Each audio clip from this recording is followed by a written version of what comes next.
Saya live kan YouTubeku dulu supaya orang-orang Indonesia menyaksikan YouTube. betapa Dan saya minta bodohnya agama. Al-Quran. Yang saya minta satu ayat Al-Quran. Enggak, maksudku yang live, saya live kan bahwa dialog ini. Isa Al-Masih atau Yesus Kristus menurut kami itu disalibkan sebagai kehinaan seperti narasi konyolmu itu. Baik. Saya bacakan dalilnya. Bismillahirrahmanirrahim. Wa qaulihim, kami hukum juga mereka karena ucapan tentang Isa disalib aja sudah hukuman. Itu dalil. Oke, saya sudah kasih dalil. Wa qaulihim, kami hukum dia karena ucapan mereka. Udah kehinaan, sudah dihukum. Di ayat yang lain, hisyum fit dunia, kehinaan bagi mereka di dunia. Sudah kujawab. Sekarang pertanyaan saya tolong disentuh sedikit dong. Salib itu rencana iblis. Salib itu rencana iblis. Kenapa Kristen menerima kerja dari rencana iblis? Jawab dong. Sentuh sedikit pertanyaan saya dong. Hargai pertanyaan saya dong. Ya sentuh, kamu memulai narasi. Lagi mengheboh di Indonesia ini, lagi mengheboh antara Edis dengan Bombom. Salib itu rencana iblis. Pertanyaan saya, kenapa Kristen menerima hasil karya iblis? Jawab. Kamu mengatakan bahwa salib itu adalah kehinaan dalam Al-Quran menurut ajaran Islam. Kamu memulai narasi konyol. Saya sudah kasih dalil. Saya sudah kasih dalil. Ya, dalil mana? Tidak ada kaitannya. Saya sudah kasih tentang Nabi Isa alaihissalam. Tentang Nabi Isa alaihissalam. Wa qaulihim inna qatalnal masiha Isa bin Maryam Rasulullah wa ma qatalu wa ma sabu walakin syubbiha lahum wa innal ladzina ikhtalafu fi lafi syakkin minhu ma lahum bihi min ilmin illa ittiba'az zann wa ma qatalu yakina. Saya sudah memberikan dalil. Wa qaulihim, karena ucapan mereka bahwa Nabi Isa itu disalib, maka mereka dihukum. Itu kehinaan. Al-Quran surah An-Nisa ayat 157. Sudah kubacakan dalilnya. Jangan banyak congor kau, Saifuddin. Kau mengaku murtad, membodoh-bodohi orang Kristen kau. Sekarang pertanyaan saya kepadamu, kenapa orang Kristen menerima hasil dari kerja iblis? Jawab. Jangan kau cari makan di Islam kamu syulet, kamu keluar Islam mau cari makan di Kristen pun kau syulet, sampai kau bingung. Pertanyaan saya sederhana, kenapa agama Kristen menerima hasil kerja iblis sebagai konsep agama? Jawab.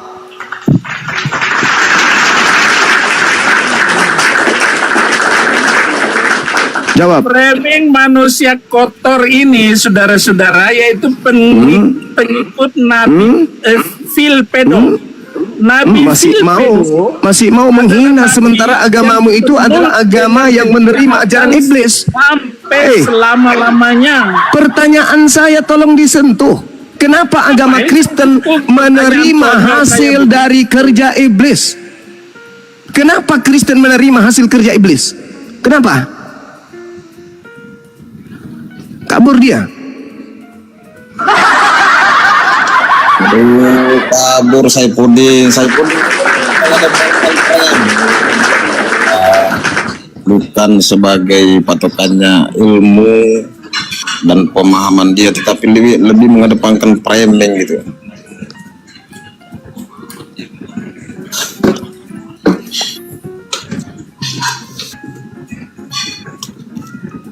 Silakan teman-teman, mungkin ada dari pihak Kristen. Ini Komal Kristen kan ya? Komal Kristen. Ya, betul. Ini Komal Kristen. Iya, silakan Bang. Silakan dinaikkan teman Kristen yang ingin membahas materi ini. Ya, silakan. Saya juga Domba yang agak anu sedikit. Domba. Iya, silakan. Kita tahu bahwa iblis berencana menyalib Yesus. Menurut teman-teman sekalian, apakah iblis ini berhasil merencanakan kejahatan terhadap orang benar Yesus? Oke, coba tunjukkan dalil bahwa penyaliban adalah rencana iblis. Yohanes 13 nomor 2. Oke, itu jelas itu. Ya, silakan.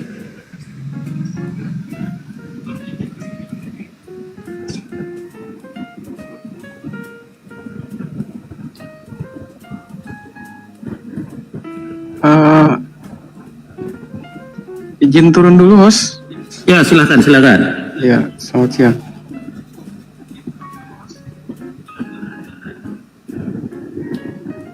Oke, saya baca ya. Silakan. Mereka sedang makan bersama dan iblis telah membisikkan rencana dalam hati Yudas Iskariot anak Simon untuk mengkhianati dia. Di mana ada kata penyalipan di situ. Oke. Ketika kemudian ada kata khianat, Yudas berkhianat kepada Yesus. Kenapa bisa dia berkhianat? Karena ada rencana imam-imam kepala mahkamah agama untuk menangkap Yesus. Apa tujuannya menangkap? Untuk dibunuh. Di mana itu tertulis? Anda boleh lihat di dalam Yohanes 11 nomor 45 sampai nomor 57. Mulai hari itu mereka berencana membunuh Yesus. Saya Mulai tidak saat itu mereka menanyakan berencana pembunuhan, saya menanyakan penyalipan karena itu adalah statement Anda dari awal bahwa penyalipan adalah rencana iblis. Makanya saya tanya di mana dalilnya bahwa penyalipan adalah rencana iblis. Anda memberikan dalil Yohanes 13 ayat 2. Dan saya sudah membaca mereka sedang makan bersama dan iblis telah membisikkan rencana dalam hati Yudas Iskariot anak Simon untuk mengkhianati dia. Makanya saya tanya di mana kata penyalipan di situ? Ya, jadi sabar, gini dulu. Ketika kemudian orang-orang orang-orang Yahudi, imam kepala mahkamah agama ingin melenyapkan Yesus, mereka berunding untuk membunuh Yesus. Mereka mencari di mana Yesus, tapi Yesus kemudian sembunyi di padang gurun Efraim bersama dengan muridnya. Itu tertulis di dalam Yohanes 11 nomor 45 sampai nomor 57. Sekarang saya akan terus kejar Anda blunder-blunder Anda. Silakan. Di mana Yesus sembunyi di padang Efraim? Anda baca di dalam Yohanes 11 nomor 54. Baca. Oke, ini yang kedua ya. Ingat yang pertama tadi. Yang pertama sebentar. Yang penting saya akan pegang Yohanes 13 ayat 2 itu yang pertama ya. Silakan, ini akan saya kejar nanti di mana kata penyalipan adalah rencana iblis. Ini Anda belum bisa jawab. Yang kedua, Yesus sembunyi di padang Efraim di mana? Silakan. Anda baca Yohanes 11 Ya, di mana? 54. Yohanes 11 nomor 54. Yohanes 11 ayat Semakin Anda 50. bertanya semakin terang benderang. Oke. Karena semakin Anda memberikan statement, semakin Anda menunjukkan kebohongan Anda. Yang pertama, kita sudah lihat tadi tidak ada perencana penyalipan Yesus. Itu sudah kelihatan kebohongan Anda. Yang kedua, kita baca Yohanes 11 ayat 54. Karena itu Yesus tidak tampil lagi di muka umum di antara orang-orang Yahudi. Ia berangkat dari situ ke daerah dekat padang gurun, ke sebuah kota yang bernama Efraim, dan di situ ia tinggal bersama-sama murid-muridnya. Di mana di sini Yesus bersembunyi di padang gurun Efraim? Coba Anda lihat. Di mana di sini padang Yesus bersembunyi di padang gurun Efraim? Ketika kemudian Yesus itu mereka sepakat untuk membunuhnya, dalilnya apa? Maka mulai saat itu Yesus ngapain? Yesus menyingkir kemana? Dan Tampil, bukan menyingkir. Karena itu Yesus tidak tampil lagi di muka umum di antara orang-orang Yahudi. Ia berangkat dari situ ke daerah di mana Yesus bersembunyi. Nah, ini kan asumsi Anda. Tidak tampil lagi. Di mana bersembunyi? Itu maksudnya apa? Ya, sekarang ketika kamu ada di panggung tidak tampil lagi, dengan bersembunyi apa definisinya? Yang oke, kamu definisikan dulu bersembunyi. Kalau Anda kamu definisikan dulu bersembunyi. Bersembunyi itu apa? 56 sampai 57. Jangan lari-lari lagi. Makanya ayat-ayat yang kamu kutip kebanyakan bohong. Bersembunyi.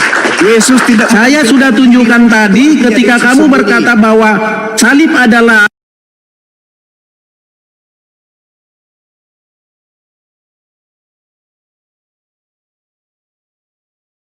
Panji tidak ada kodam pendaftar.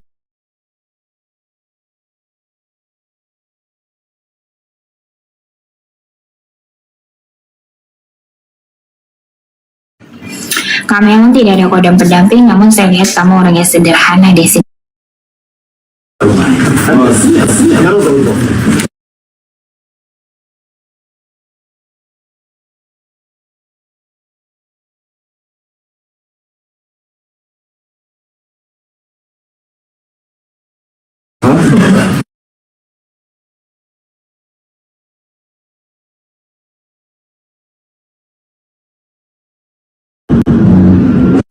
teman-teman Belajar lagi lebih banyak, lebih sibuk mau belajar.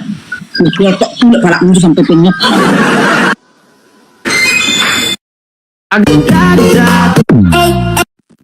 ini aja. Kemudian mereka dengan 5 dan 14. Kenapa orang Yahudi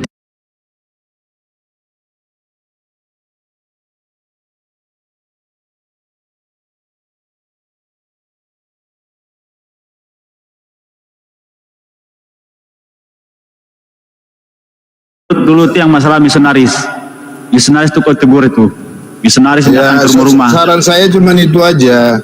Ya udah kau turun ya, sorry bang ya, kau salah tempat. Ya udah nggak.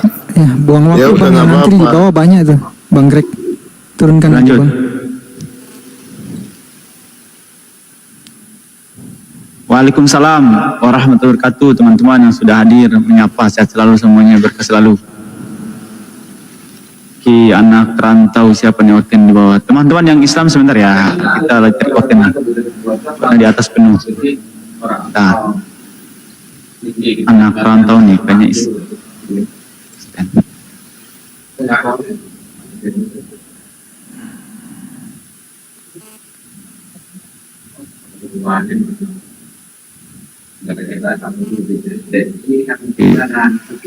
Coba moderator naikin yang Oten, naikin Oten. Kayaknya hostnya agak susah ini. Sulit naikin. naikkan lagi ya?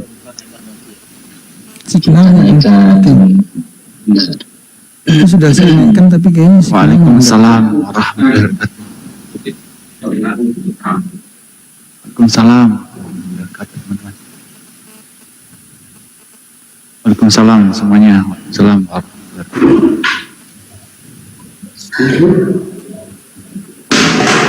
Ini yang Oten mana nih? Coba Oten ketik 3. Oten, waalaikumsalam warahmatullahi wabarakatuh. Coba Oten ketik 3. Oh, ini ada budak nih.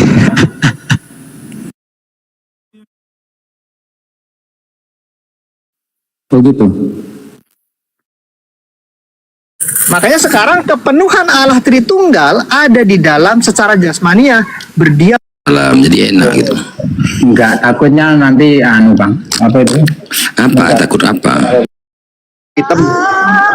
Iyalah harus bersih. Makanya saya besok Dia tidak berdosa. Maka dari situ kita lihat kalau Allah menurut maksud dan rencana ini adalah rencana penyalipan. Kenapa saat penyalipan itu ada kematian? Kenapa Allah membangkitkan? Allah yang mematikan, Allah yang membangkitkan. Allah main sandiwara demi keselamatan? Enggak. Membuktikan bahwa sekalipun kematian yang direka-rekakan dari yang jahat itu tidak akan menyengsarakan kita dalam dunia maut. Tetapi Allah membangkitkan kita dalam dunia maut. Karena kutuk dosa itu adalah maut. Yang dikalahkan bukan kematiannya, yang dikalahkan mautnya.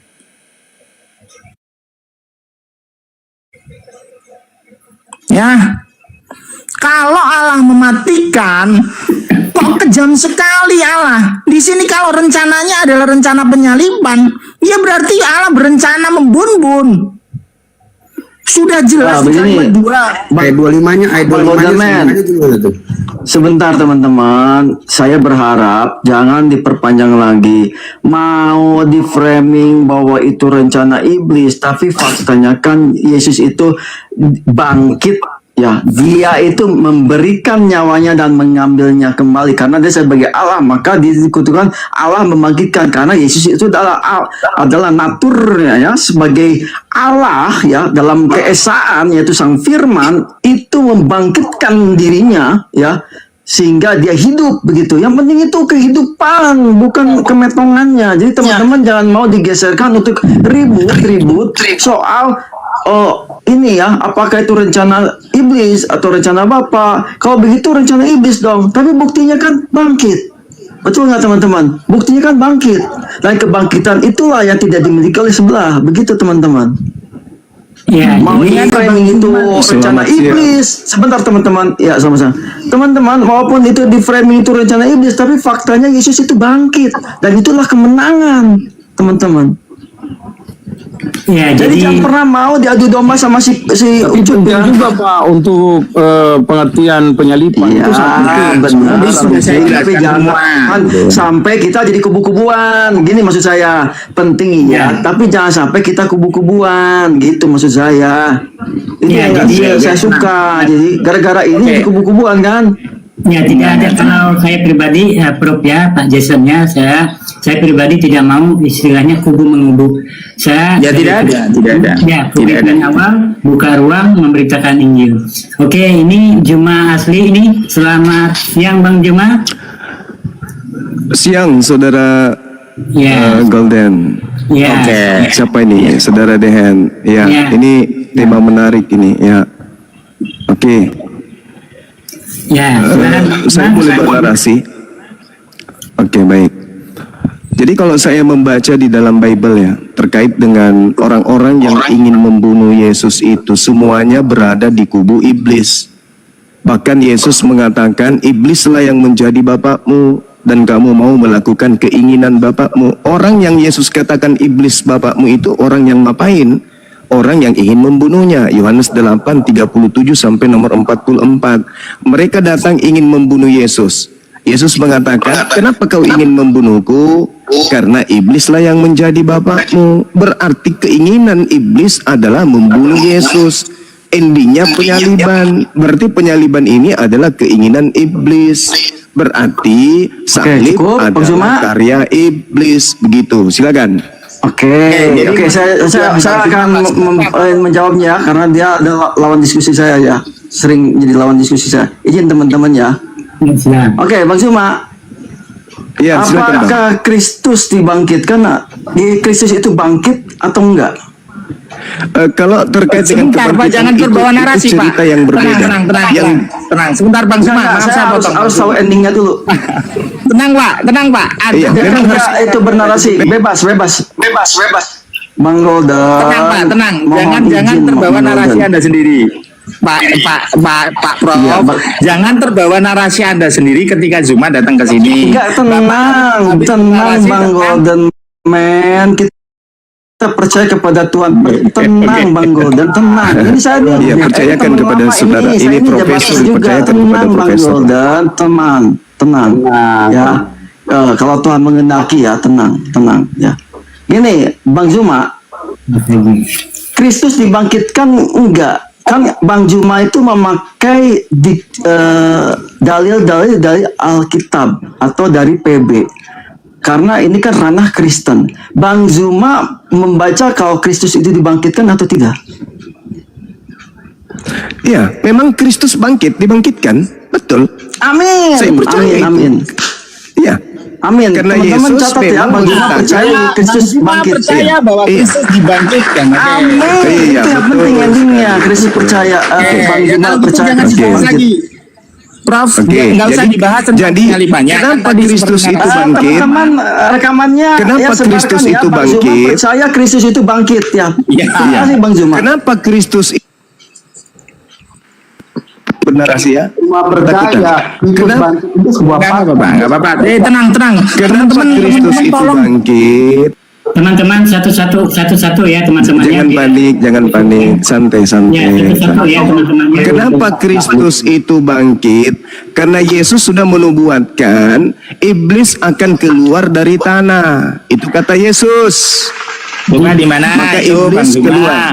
Ya, Dalilnya Kristus menubuatkan. Ya, Yesus menubuatkan iblis akan dilemparkan keluar. Keluar dari mana? Keluar dari kubur. Sebentar. Dari tanah itu di mana? Sebentar. Jangan di framing. Oke, Tunjukkan baik. ayatnya. Bang Zuma berkata bahwa Baik, iblis akan baik. keluar dari tanah. Jangan di mute, santai aja. Ya, jangan di mute. Satu-satu. Jangan di mute, santai aja. Satu-satu ya. Oke.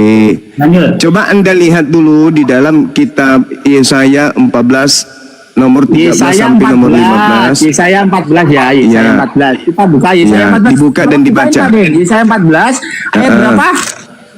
Ayat 14-15. 14-15. Di mana situ Ya. dikatakan Kristus berkata seperti itu? Sabar dulu. Nanti ucapan Yesusnya nanti akan saya tunjukkan. Oke. Tolong baca bukakan, dulu. Pak Den. Tolong Oke, bukakan. saya baca dulu. Tolong bukakan. Oke, saya bantu. buka ya, saya buka. Iya, makasih ya teman-teman. Saya Pak Ya. Den. Saya bantu buka ya. Saya jadi saya hanya buka ini ya. Jadi teman-teman biar kondusif Ya. Iya. Oke. Ayat 14 dan 15 Yesaya. Siap. Oke, 14, 15. Saya bantu baca di sini ya. Yesaya 14 ayat 14 sampai 15 ya Bang Yuma ya. Nah, di Siap, sini siap. dikatakan, aku hendak naik mengatasi ketinggian awan-awan, hendak menyamai yang maha tinggi. Ayat yang ke-15. Sebaliknya, ke dalam dunia orang mati engkau diturunkan ke tempat yang paling dalam di liang kubur. Oke, siapa itu? Tenang, Siapa tenang, itu Bang yang Zuma, dilemparkan? tenang. Pertanggungjawabkan dulu di mana iblis kata Baik. Yesus keluar dari Silakan. kubur, di mana? Ini akui dulu bahwa iblis Di mana? dilemparkan ke alam Tolong kubur. Akui dulu. pertanggungjawabkan dulu. Iya, setelah ini akui dulu bahwa ini Di mana iblis dilemparkan ke alam kubur. Bang Zuma, Itu dalilnya. saya tidak mau Itu mengakuinya, dalil. Bang Zuma sendiri Ini baca ini yang dibaca tadi bahwa apa? iblis itu keluar dari dalam tanah. Bang Oke, tunggu dulu. Zuma Ini berkata akui dulu. bahwa iblis keluar dari dalam tanah. Akui dulu bahwa ini iblis Bang masuk ke Zuma tanah. berkata, kata Yesus, Bang Zuma berkata, Iya. kata Yesus, Iya, habis ini iblis saya keluar dari tunjukkan dalam dalilnya. tanah. Habis ini. Oke, tenang. Iya. Habis ini akui dulu. Gantian Apakah betul Yesaya 14 mengatakan iblis turun ke kubur? Oh, sebentar. Akui dulu. Pak Den, Akui dulu. Habis itu saya tunjukkan dalilnya Yesus mengatakan itu. Akui dulu. Bang. Benarkah Suruh iblis gimana? dilemparkan ke alam kubur? Ya, ini Maksudnya? Yesaya 14 benar. Enggak, tenang. Tolong. Saya bicara. Pak Tidak usah di-mute. Dehen, tolong di-mute dulu Pak Den. Pak Dehen yang mute sendiri Pak Den. Pak Dehen doubling Pak Dehen. Oh iya, sorry. Ya, Pak Den. jadi akui dulu bahwa dalil ini menerangkan ke kita kalau iblis itu dilemparkan ke alam kubur, ke dunia dunia orang mati. Saya Betul tidak nggak? mau mengakui di sini tertulis diturunkan, jadi ini apa? bukan dilemparkan. Diturunkan, bukan dilemparkan. Iya, diturunkan berarti iblisnya di Ya, mana? saya Iblisnya berada mengakui di mana? di Yesaya 14 bahwa iblis akan Di dalam kubur. diturunkan Di dalam ke kubur. dunia orang mati. Dan itu di liang kubur. Diturunkan, dalam bukan kubur. dilemparkan. Oke, Iya, sekarang berarti tolong berarti ada di alam kubur. Gimana? Berarti dia di alam kubur kan? Berarti dia di alam Siapa? kubur kan iblisnya?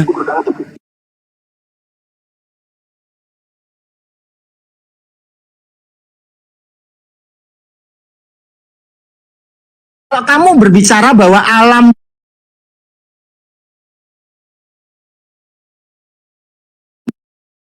kubur, alam ini, alam goib atau liang goib berarti sama. Sebentar, alam goib, alam Kubur itu sudah sangat bisa diubah jelas. menjadi liang.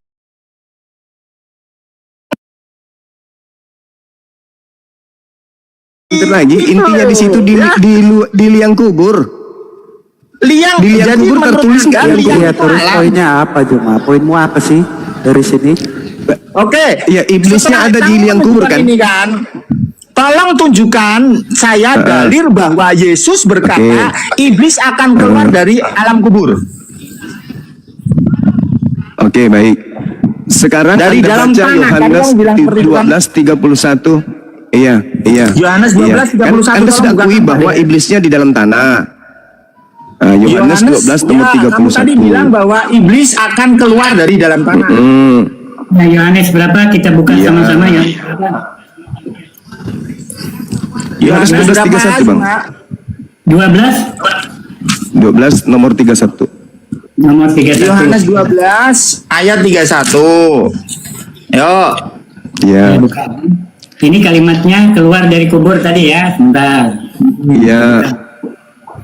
Kita buka bantunya.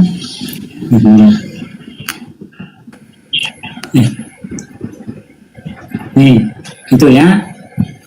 Ya. Oke, kita baca ya Yohanes 12 ayat 31. Ini tulisan saya perkataan Yesus. Sekarang berlangsung penghakiman atas dunia ini. Sekarang juga penguasa dunia ini akan dilemparkan keluar. Tuh. Di mana di situ dari kubur? Di mana di situ dari tanah? Oke. Tadi iblisnya dilempar ke dalam kubur. Ketika dia dilempar keluar dari mana? Coba pakai nalar. Dari dunia. Kalau di situ jelas loh, di situ tertulis penguasa dari dunia. loh. Di situ tertulis penguasa dunia loh ya. Iblisnya tadi di liang kubur. Ketika Nih ya, coba. Ini kan jelas ya cuma ya. Di situ kan jelas tertulis sekarang juga penguasa dunia akan dilemparkan keluar. Lokasi yang disebutkan di situ tuh dunia gitu loh. Sekarang gini deh. Coba kamu dari tadi mau nanya mulu. Kamu berani nggak ditanya nih sama saya? Berani nggak kamu ditanya sama saya? Ya, kalau saya pakai kitab fisik nih. Coba dibesarin. Oke, point of view-nya sebentar Bro Bevan. Point of view-nya bahwa kamu sudah terbukti memelintir ayat Alkitab bahwa di situ hanya tertulis keluar, tapi dengan asumsi kamu bahwa di situ keluar dari kubur. Padahal jelas kami menyebutkan bahwa di situ penguasa dunia, bukan penguasa kubur. Ya, jelas ya. Anda di sini adalah memelintir firman. Sekarang ganti tanya Bro Bevan, silakan. Oke, ini kan temanya tentang iblis ya. Jadi saya bawa kitab Islam ya. Ini tafsir Qurtubi jilid 18. Nih ada ISBN-nya. Penguasa dunia menurut sabar. Jangan tanya mulu dong. Dan dia nanya. Loh, kan kamu udah ditanya, kamu udah bertanya. Ini berbicara mengenai salib. Kenapa Anda sudah akui? Apakah Anda sudah akui? Kenapa bahwasanya Kenapa takut? Bukan. Yang ya udah, gantian ngomongnya. Anda tadi sudah ngomong, sudah saya jelaskan. Sekarang yang dijelaskan sekarang ini ditanya? adalah mengenai penyaliban itu karya iblis atau karya Tuhan yang diributkan sekarang itu. Oh iya, justru iblis yang berkarya ke orang Islam nih. Dengar. Gantian ngomongnya. Saya bacain dengan dalil yang ada di Yohanes 12 nomor 31 itu. Yang bertugas menggoda para nabi.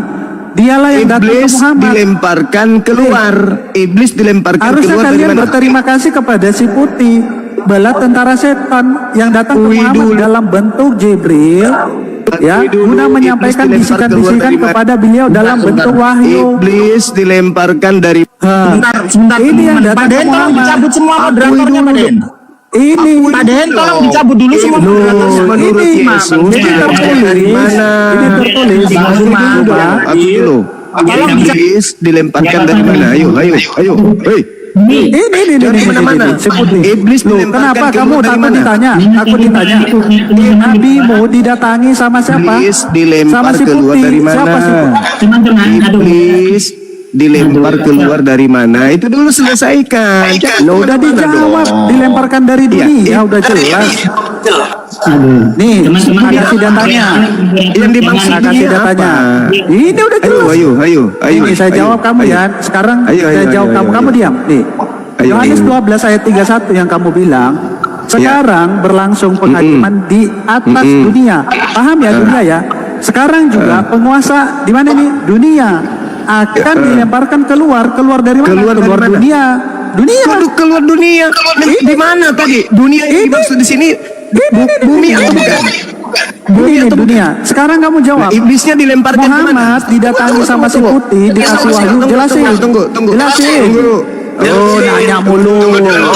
Nanya mulu. Loh, nggak berani kalau ditanya. Nggak berani ditanya. Dengar. Dunia saya udah di jawab, situ. ini pakai data. Dunia di situ. Udah pakai data. Sekarang kau jawab. Dunia di situ. Si putih yang datangi Muhammad. Yunaninya apa? Si putih yang datangi. Bahasanya G. Nggak berani ditanya. Ini bahasa teman-teman. Yunani G. Kualitasnya. G itu artinya Tadi.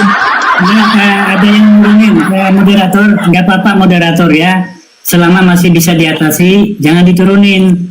Teman-teman moderator Ya, maka dari itu saya bilang tadi cabut semua moderatornya gitu loh. Jadi Ya, sudah point of view-nya adalah Zuma tadi berstatement dan sudah direkam bahwa dia memelintir ayat tentang ketika bahwa iblis itu keluar dari dalam tanah. Itu. Lalu saya meminta untuk menunjukkan ayatnya, ternyata dia memelintir ayat Alkitab. Silakan Bro Bevan, dilanjut. Tidak mau masuk Kristen. Mamaku yang suka bikin sayur urap.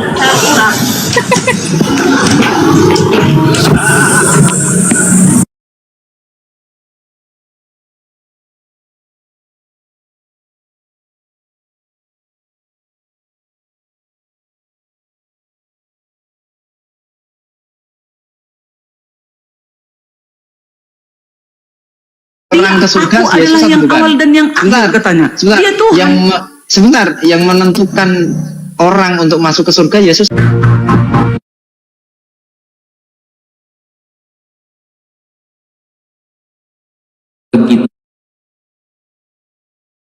Di novel itu nggak ada bang. Gimana sih abang ini? Itulah standar mereka. Mereka nggak bisa menjawab tidak hadisnya. ada ya malaikat waroka binofal itu nggak ada bang, nggak ada. Oke, assalamualaikum warahmatullahi wabarakatuh. Standar mereka menjawab. Jadi pertanyaannya, Mereka sendiri. dari mana waroka itu tahu bahwa itu namus gitu ya? Begitu. Iya, bang. Ya. Stop dulu bang. Stop dulu. Perusahaan ketawa kayaknya nggak punya pil anti ketawa ini. Di mana cari pil anti ketawa, ada nggak ya? Itulah standar mereka. Misalnya kita ambil sendiri. dari mana waroka tahu namus ya? Oke. Jadi perlu diketahui waroka ini Kristen, dan Kristen orang Arab itu dia tahu bahasa asli dari kitabnya. Nasrani. Kan kutanya siapa tadi waroka binofal, kan kutanya kan. Lanjut bang Kores. Ya, jadi karena waroka ini orang Kristen, dan orang Kristen itu ketika ngomong kadang ada sok taunya, kadang enggak gitu. Nah, dari mana si waroka ini tahu namus? Sekarang silahkan dibuka Yohanes 1:17. Yohanes 1:17, kalau bahasa Indonesianya, kenapa diambilnya Bible? Enggak ada kaitan loh. Kan waroka orang Kristen, waroka kan Kristen dia. Woi, Panglima, assalamualaikum warahmatullahi wabarakatuh. Ini hadis loh. Hadis. Lah iya, terus dari mana taunya waroka yang Kristen itu kan? Kenapa kalian ngemis-ngemis Bible? Ini warokanya Kristen atau Hindu? Enggak bang, tadi dia bilang waroka Quran, jawab pakainya hadis, bukan pakai Bible. Nah, sekarang kita lihat sini. Nah, mati dia di sini. Kalian nggak pede dengan kita. Mati dia di sini, mati dia. Nih, perhatikan di sini. Yohanes 1:17, bahasa Yunaninya untuk kata hukum apa ini? Apa ini bahasa Yunaninya untuk hukum? Nggak ada kaitannya. Biar selamat datang di kebenaran, Kristen Indonesia, bodoh Yunani. Bodoh Yunani dia. Satu agama lu diludahin sama waroka bin Naufal. Namus itu dalam bahasa Indonesianya hukum, karena namus berasal dari bahasa Yunani. Tuh. Mati dia. Pecat ternyata lu pecat. Nggak ngerti bahasa Yunani dia, pecat dia. Silakan Bang Rima dimakan. Assalamualaikum Gurunda. Standar mereka menjawab hadis mereka sendiri begitu. Gimana orang bisa percaya? Jadi di dalam kaidah hadits, bagaimana kalian dalam kaidah meyakinkan hadits orang untuk percaya suara saya kedengaran nggak? Islam? Kedengaran abang, kedengaran. Saya mute dulu ya. Assalamualaikum warahmatullahi wabarakatuh. Waalaikumsalam warahmatullahi wabarakatuh semuanya. Masya Allah. Iya, hadisnya mengatakan an-namus. Sedangkan kalau Anda melihat di dalam Kisah Para Rasul 7, Musa inilah yang menjadi pengantara dalam sidang Jumat di padang gurun di antara malaikat yang berfirman kepadanya di Gunung Sinai dan nenek moyang kita, dan dialah yang menerima firman yang hidup untuk menyampaikan kepadaku. Nah, di situ dikatakan adanya kata namus. Namus inilah yang mengajarkan kemudian hukum Torah. Jadi namus itu artinya hukum. Oke, jelas ya. Nah, waraka mengatakan yang datang kepadanya adalah namus. Namus ini yang datang kepada Nabi Musa, yang menghantarkan hukum-hukum Torah kepadanya. Jadi, kalau yang ditemukan di dalam kitab saudara, di Kisah Para Rasul 7, data selanjutnya 53, kamu telah menerima hukum Taurat yang disampaikan oleh malaikat-malaikat, bagaimana dia akan bisa tetapi tahu? kamu Dia tidak tidak menuruti. melihat. Nah, sekarang dengarkan. Hukum Taurat yang dijelaskan di dalam Kisah Para Rasul 7 nomor 53 itu ternyata adalah nomos atau namus. Ayo.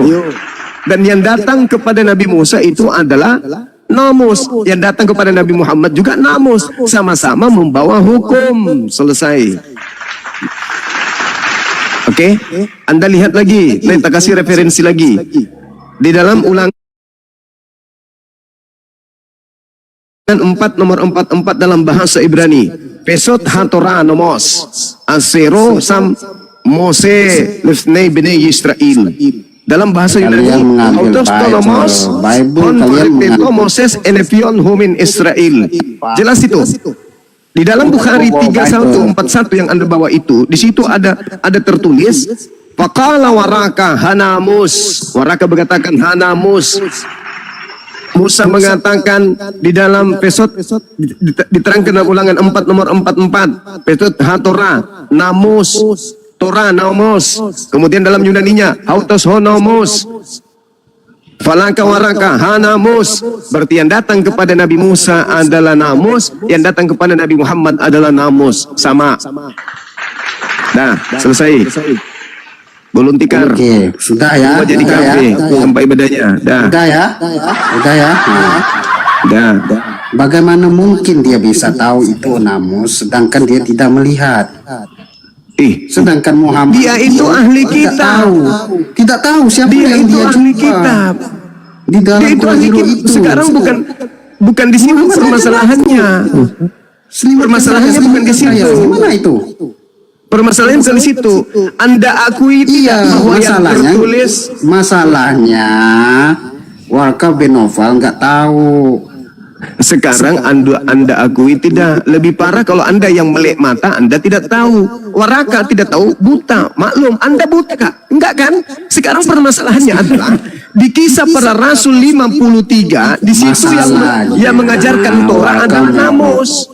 Ikan lucu orang ini. Sama-sama. Kisah Para Rasul 53 itu yang mengajarkan Taurat namus. Bagaimana mungkin dia tahu itu namus? Buktinya dia tahu. Gimana buktinya? Lah, Anda kan membawa hadis tadi yang kalian menjawab hadis itu kan? Bagaimana mungkin orang percaya kalian menjawab hadis ini hanya gitu-gitu aja? Kamu itu gila, akibat kau percaya dari iblis yang keluar dari tanah, kau gila. Waraka kau katakan buta, tapi Waraka tahu. Sekarang kitabmu. Diam dulu. Menyembah makhluk kuburan. Gantian dulu, Bang. Diam dulu. Makhluk kuburan, kau diam. Diam dulu. Habis itu kau bicara sampai habis mulutmu pun boleh. Diam. Waraka mengatakan yang datang kepada Nabi Muhammad itu Astagfirullahaladzim, ya Allah ya. Sorry, saya turunkan Bang ya. Anda tidak bisa di ini. Memang sama sih Bang Anda. Kayak udah lanjut turun. Iya. Jadi Waraka disebut buta. Nah, Waraka mengatakan yang datang kepada baginda itu adalah An-Namus. Nah, sekarang kita belajar nih orang-orang yang berkecimpung di dunia apologet. Apakah ada kaitannya dengan penjelasan Waraka? Waraka kemudian mengatakan itu. Nah, ternyata dalam bahasa Yunani, nomos itu hukum. Ditemukan kemudian di dalam Kisah Para Rasul 53. Apa yang diterangkan di sana? Kamu telah menerima nomos yang disampaikan oleh malaikat. Akan tetapi kamu tidak menurutinya. Nomos yang dimaksud di sini adalah hukum yang disampaikan oleh malaikat penyampai firman. Di Ulangan 4 nomor 44 pun jelas di situ dikatakan Torah artinya nomos, hukum. Ketika Waraka mengatakan an-namus yang datang kepada Nabi Muhammad, itu sama dengan dia sedang menjelaskan bahwa sang pembawa hukum yaitu an-namus atau Gabriel yang membawa hukum itu sendiri telah datang kepada baginda Rasulullah Muhammad sallallahu alaihi wasallam. Maka dalam bahasa Arabnya itu dikatakan faqala Waraka, maka berkatalah Waraka hanamus, dia adalah namus yang datang kepada Musa. Iya betul, Kristen menolak waras. Kayaknya sih memang begitu. Silakan Dinda Kores. Dinda Ton, apa kabar? Masya Allah, barakallahu fikum. Dewa, Alhamdulillah. keren kalian. Silakan. Genggam dan juga saudara yang jani. Maaf ya saya nebeng di sini. Habis ini habis obrak Ini Bunda abdi komalnya Semangat Oten tadi. ini. Abang Masya Rai, Allah. Bunda Semangat. Allahu Akbar. Guru saya di sini. Allahu Akbar. Masya Allah. Maafkan Anda guru Anda. Saya terlalu banyak kegiatan soalnya. Iya, Yang penting saya sudah copy materinya. Ya, alhamdulillah. Masya Allah. Alhamdulillah, alhamdulillah. Ini Juga guru kita salam ini teman-teman. Bang Kores, Allahu semuanya Akbar. Bang Tuan host, Masya Allah. Jadi berbahagia bisa bertemu dengan sedulur semuanya, abangda kita, Masya Allah. Dan semua tuan-tuan di Komal ini, monggo dipersilakan, siap untuk Bunda sehat. mendengarkan. Ini baru sembuh ini abangda, Masya Allah, baru sembuh. Allahu Akbar. Masya Allah. Mungkin sakitnya itu akan lebih cepat sembuh kalau sampean sudah tiba di sini kan gitu. Amin. Gini, kemarin itu abangda, Romo itu jatuh di kamar mandi. Siap. Romo jatuh di kamar Allahu mandi. Akbar. Jadi Tapi untungnya itu gini, kami kan pindah ke rumah ini setelah alhamdulillah rumah itu kita lego pindah ke rumah ini. Rumah itu kan tingginya 2 meter kurang 2 senti. Jadi rumah ini akan dengan satu kamar tidur, satu living room, satu dining room, satu kitchen dan satu kamar mandi. Itu kamar mandinya dibandingkan rumah yang dulu yang memang punya master bedroom, kamar mandinya kecil. Maksudnya itu untuk orang setinggi bule kayak Romo itu, jadi nggak bisa jatuh. Jadi karena kamar mandi kecil Bang Jai, tak mampu untuk membuat Romo jatuh, tapi Romo terpleset. Bayangkan kalau orang setua Romo jadi jatuh terempas ke lantai, subhanallah, masya Allah, alhamdulillah, masih bersyukur. Jadi nggak jadi beliau terhempas ke lantai, tapi kesender ke dinding gitu. Ini nggak jadi terjatuh karena kurang luas kamar mandinya untuk membuat beliau jatuh ke lantai itu. Saking tingginya orang gitu loh Bang Jai. alhamdulillah, syukurlah. Alhamdulillah. Syukur, Jadi, alhamdulillah, Masya Allah. Tapi beliau sekarang udah sehat, Bun. alhamdulillah, alhamdulillah. Jadi kami nunggu abang-abang nih yang di sini nih, jenguk bundanya, yang Uti dijenguk. Amin kan, Allahu amin. Akbar, amin. Monggo dilanjutkan insyaallah.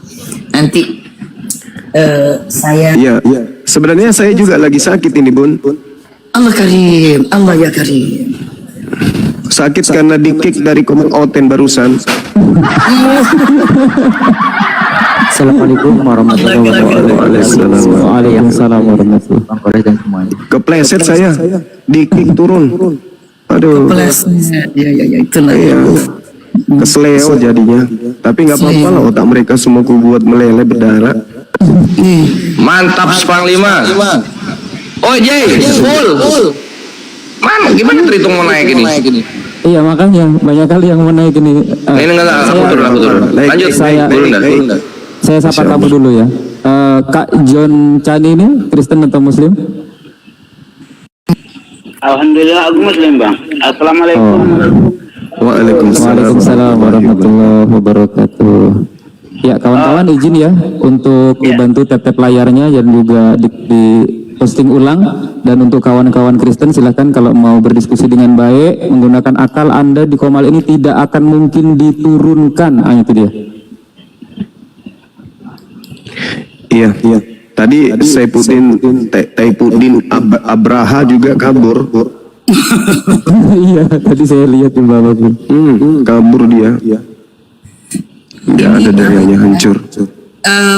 Yang Uti Sumangsut mau membocorkan satu hal. Silakan Bunda. Nah, siap. Kalau teman-teman mohon kemaafan zahir dan batin ya.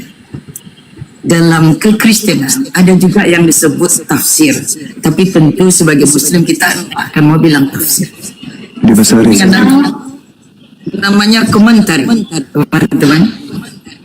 Komentar namanya. Ini adalah komentari dari Bible. Ini adalah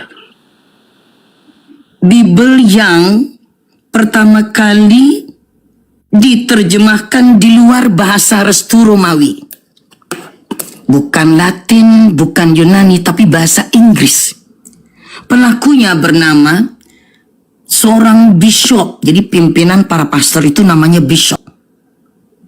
Untuk menyebut namanya saja, dalam tradisi di barat, itu harus nunduk hormat dulu baru sebut namanya. Misalnya, Bishop Simon. Jadi, nunduk dulu baru nyebut Bishop Simon. Gitu. Ini Bishop Wycliffe yang menerjemahkan Bible pertama kali di luar bahasa yang direstui oleh Romawas. Ia, selama hidupnya, John Wycliffe, dikejar-kejar oleh tentara pesanan Romawi di England. Kenapa? Karena ia dianggap sebagai orang yang menyalahi dan mempermalukan kerajaan Romawi saat menerjemahkan Bible ke dalam bahasa Inggris pertama kali. Setelah hidup dikejar-kejar, ia meninggal pada tahun 1300. Oh iya, 2 abad sebelum Herodias. Oh iya. Mari kita lihat bagaimana komentari Bible untuk Bible pertama dalam bahasa non restu Romawi ini. Ini kepada teman-teman, ada Ustadz, Masya Allah, ada Ustadz Miftah ini. Saya mau nanya ini, dalam primbon, orang-orang Indonesia dalam tradisi pondok pesantren dan tradisi keislaman, bagaimanakah umat Islam saat menuliskan tafsir kitab apapun itu? Sekarang kita lihat bagaimana orang Kristen menuliskan tafsir. Kita ilmu perbandingan agama teman-teman, ya kita lihat. Kita lihat. Commentary Genesis. Kitab Kejadian, kitab buku Kejadian. Nomor 1, the early beginning. Pada mulanya. Pasal 1, ayat 1. Ayat lupa lagi teman-teman, bukan Quran ya. Oh gitu ya? Iya bukan. Jadi bukan ayat, bukan. Nomor 1 sampai 11. Kalau dalam Quran, ayat 1 sampai 11, panjang nggak? Panjang. Tetapi dalam tafsirnya Bible, ayat 1 dalam Quran, itu tertulis dari awal sampai akhir. Tapi kalau Bible pada butir pertama, bunyinya cuma in, kemudian beginning. Waduh, gimana ini? Tafsir Bible dari nomor 1 sampai dengan nomor 11. Nah ini, sekarang kita lihat Al-Quran. Al-Quran kalau dari ayat 1 sampai ayat 11. Ini gak usah ngomong tafsir Jalalain, gak usah ngomong tafsir Al-Qurtubi, gak usah dulu. Nomor 1 sampai 11. Ya kita buka aja, buka random, coba. Satu ayat saja sepanjang ini. 1 baris, 2 baris. Masya Allah teman-teman, takbir. Langsung ayatnya surah Al-An'am ayat 111. Takbir, Allahu Akbar. Allahu Akbar. Tanpa direncanakan. Pada kemarin, beberapa jam yang lalu saya membuka Al-Quran surah yang lain. Surah Ali Imran ayat 61 yang diolok-olok oleh Oten Tangguh Bahala. Jadi saya mendapatkan pengadu oleh Oten. Biasa saya sering mendapatkan laporan ayat-ayat yang diolok-olok akan kita bahas. Bagaimana sesungguhnya. Coba ini nggak pakai rencana loh teman-teman. Sedang membuka Bible, buku Kejadian. Di sini diterangkan, nggak dari saya loh, nggak dari saya nih. Wycliffe ya. Dari nomor 1, pasal 1, nomor 1 sampai 11. Jari tangan ternyata terbuka, sambil lidah tetap ngomong. Membuka Quran, langsung terbuka ayatnya 111. Takbir. Allahu Akbar. Allahu Akbar. Allahu Akbar. Takbir. Nah, kalau 11 ayat dalam Quran, isinya adalah 1 sepanjang ini, 2 ayat sepanjang ini, 3 ayat sepanjang ini, 4 ayat sepanjang ini, 5 ayat, 6 ayat, 7 ayat, 8 ayat. 11 ayat sampai ke sebelahnya, ke sebaliknya. 9 ayat, 10 ayat, 11 sampai sini. Tapi dalam Bible, yang katanya tafsir itu koyo ngene. Silakan Anda nilai bagaimana kualitas dari kedua tafsir buku suci dari kedua iman ini. Kalau tafsir Quran, saya izin tanya Abang Dazuma, pernahkah Abang Da melihat kalau Al-Quran, siapapun mufassirnya saat menafsirkan Quran, pernah nggak motong ayat disunat kayak begini? Ayatnya disunat, bukan orangnya, Bible-nya disunat. Pernah nggak nih Abang Da? Mohon izin Abang Da. Ya, Masya Allah. Itu kalau di kitab tafsir, ditafsirkan utuh, lalu kemudian kalimat per kalimat. Masya Allah. Jadi teman-teman, tidak disebut namanya kitab tafsir dalam terminologi, dalam tradisi kaum muslimin, kalau tidak disebutkan ayatnya secara utuh. Tetapi saudara-saudara terkasih, di dalam kekristenan iki jenenge tafsir. Tafsir cuma ada nomor 1, judulnya sampai dengan nomor 11. Ternyata saudara-saudara, yang tercantum cuma in beginning. Ketika dia mencoba menjelaskan Bereshit. Kalau dalam tradisi Islam tidak pernah kita temui ulama tafsir berani menafsirkan ayat Quran sebelum sepenuhnya ayat itu dicantumkan secara utuh dalam bahasa orisinilnya. Takbir. Allahu Akbar. Allahu Akbar. Allahu Akbar. Kalau dalam Quran 11 ayat, dari atas ini sampai sebaliknya 11. Tapi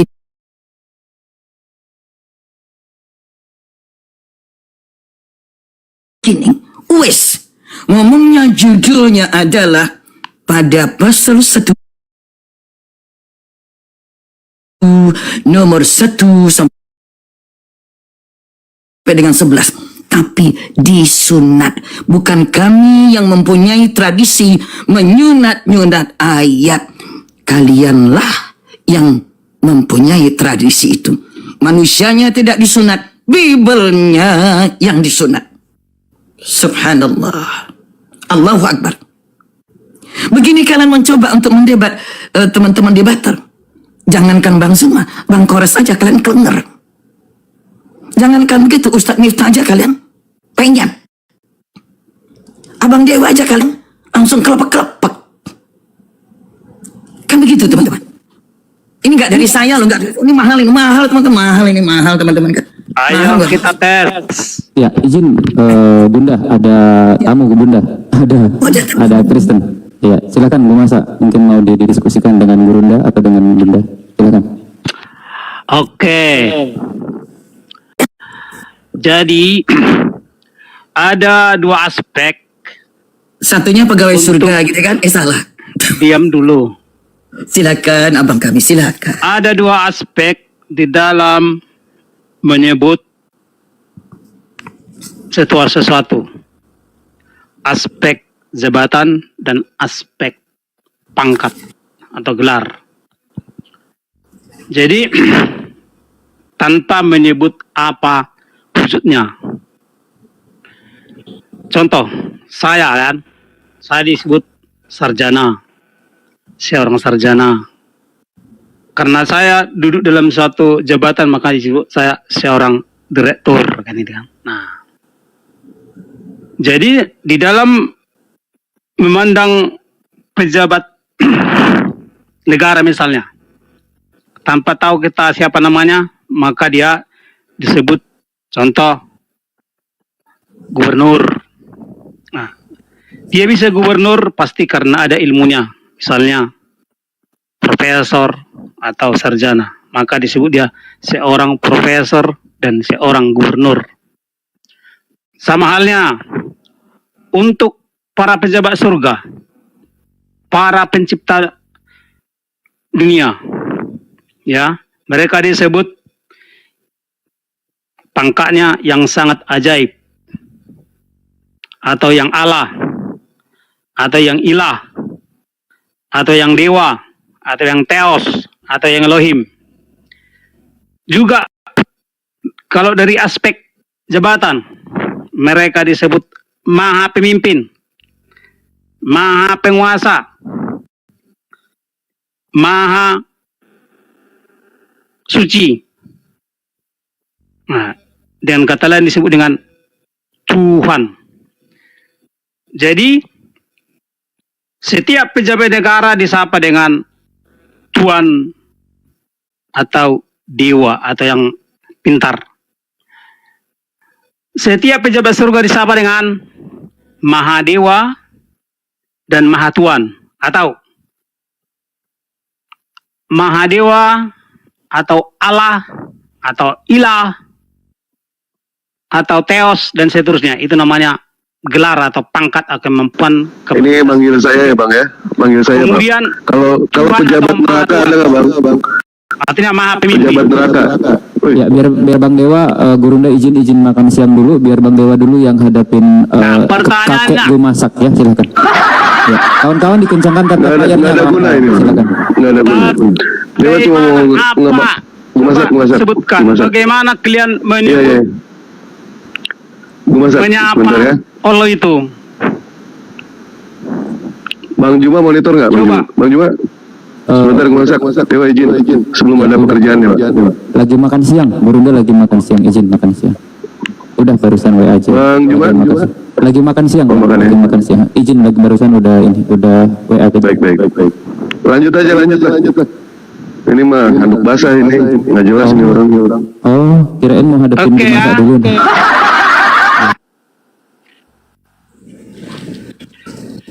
Jadi bagi saya ini ya, saya seorang bapak.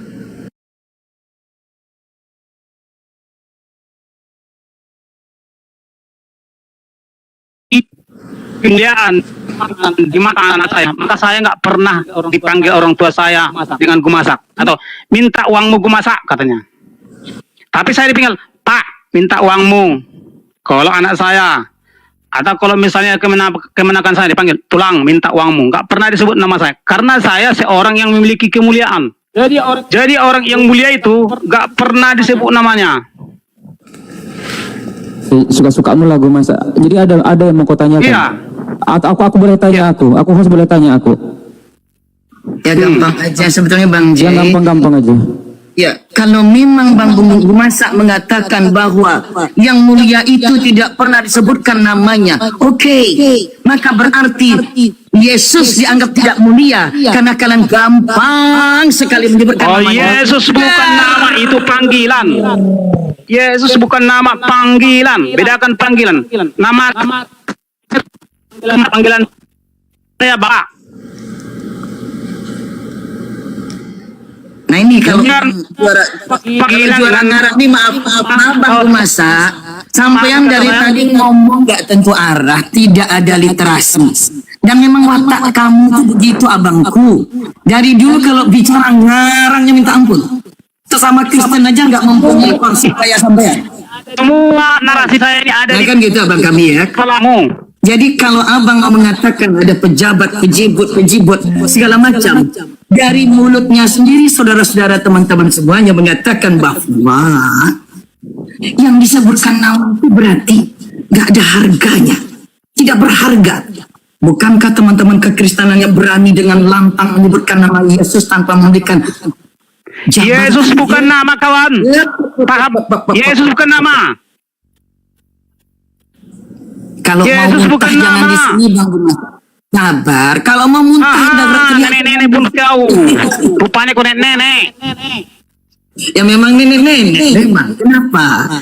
Yesus bukan nama. Jadi apa kecoa? Tapi sebutan kepada seorang juru selamat. Oke. Tolong menyebut Sang Maha Pencipta tapi inilah di mana kemuliaan itu? Coba jelaskan.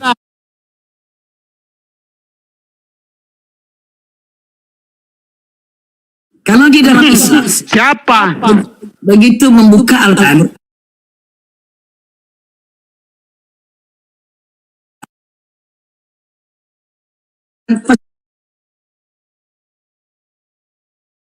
Billah, maka mulailah berlindung kepada Allah. Saya baca.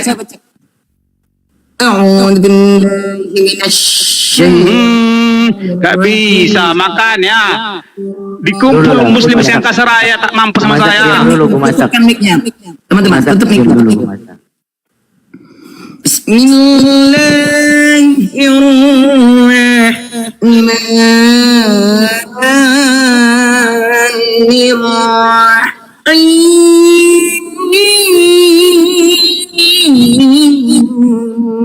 Dengan menyebut dengan nama ismun nomor 1 nama tatkala kitab suci apapun yang pernah dan dianggap suci tapi nggak pernah suci di luar Al-Quran menyembunyikan nama Tuhan, Al-Quran langsung menunjukkan kredibilitasnya. Pertama kali Sang Maha Pencipta tidak pernah memberitahu nama dengan sebutan nama Allah.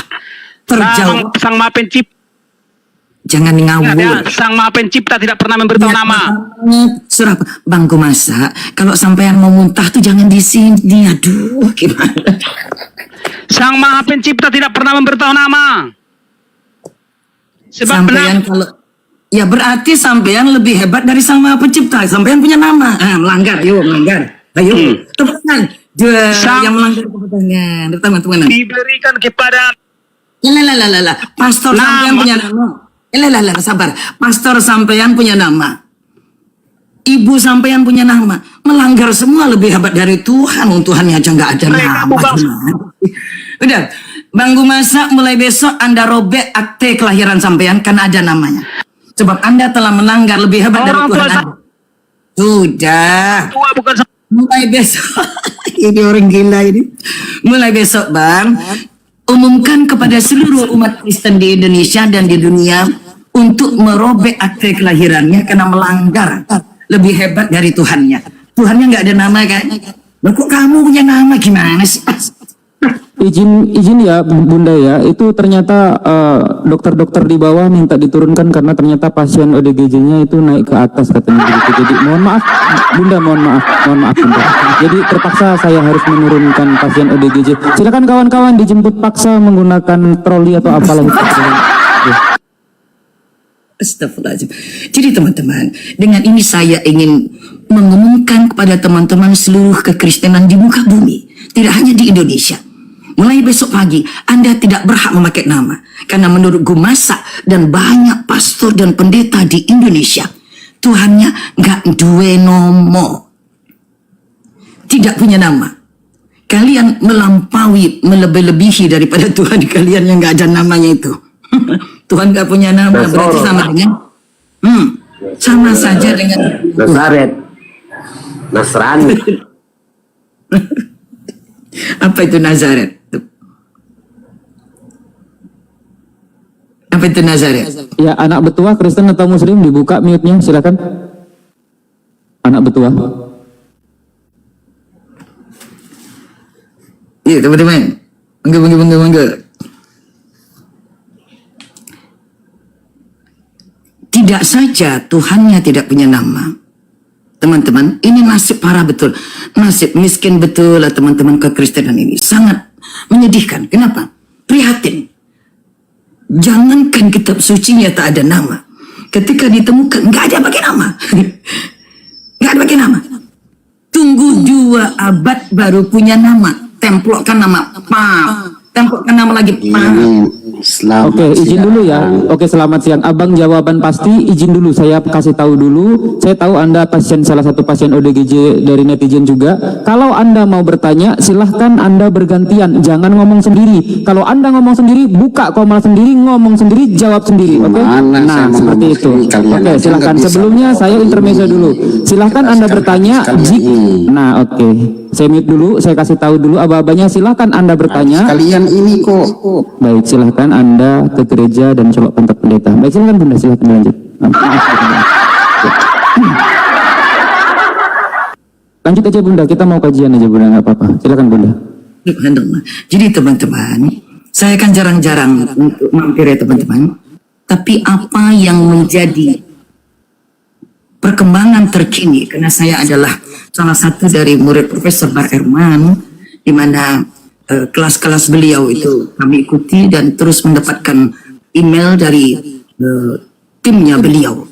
Jadi maaf saja ya teman-teman kalau saya selalu dapat bocoran-bocoran baru. Jadi mohon maaf aja, ya. Maaf.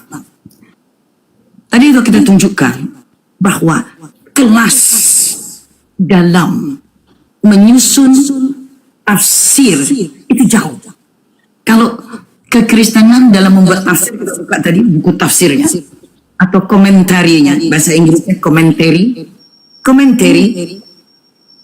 khusus untuk menjelaskan Bible. Jauh, apa itu? Jauh darimu. Tadinya nggak ada Islam. Ini jawab ini hadisnya dulu. Astagfirullah, abang.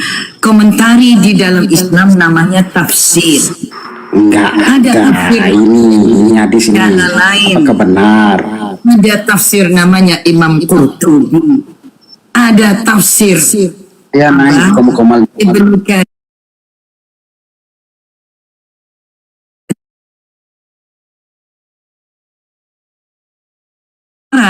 Kalau komentari dalam Bible kayak gini kelasnya bang, levelnya ini kayak gini, ya level anak SD.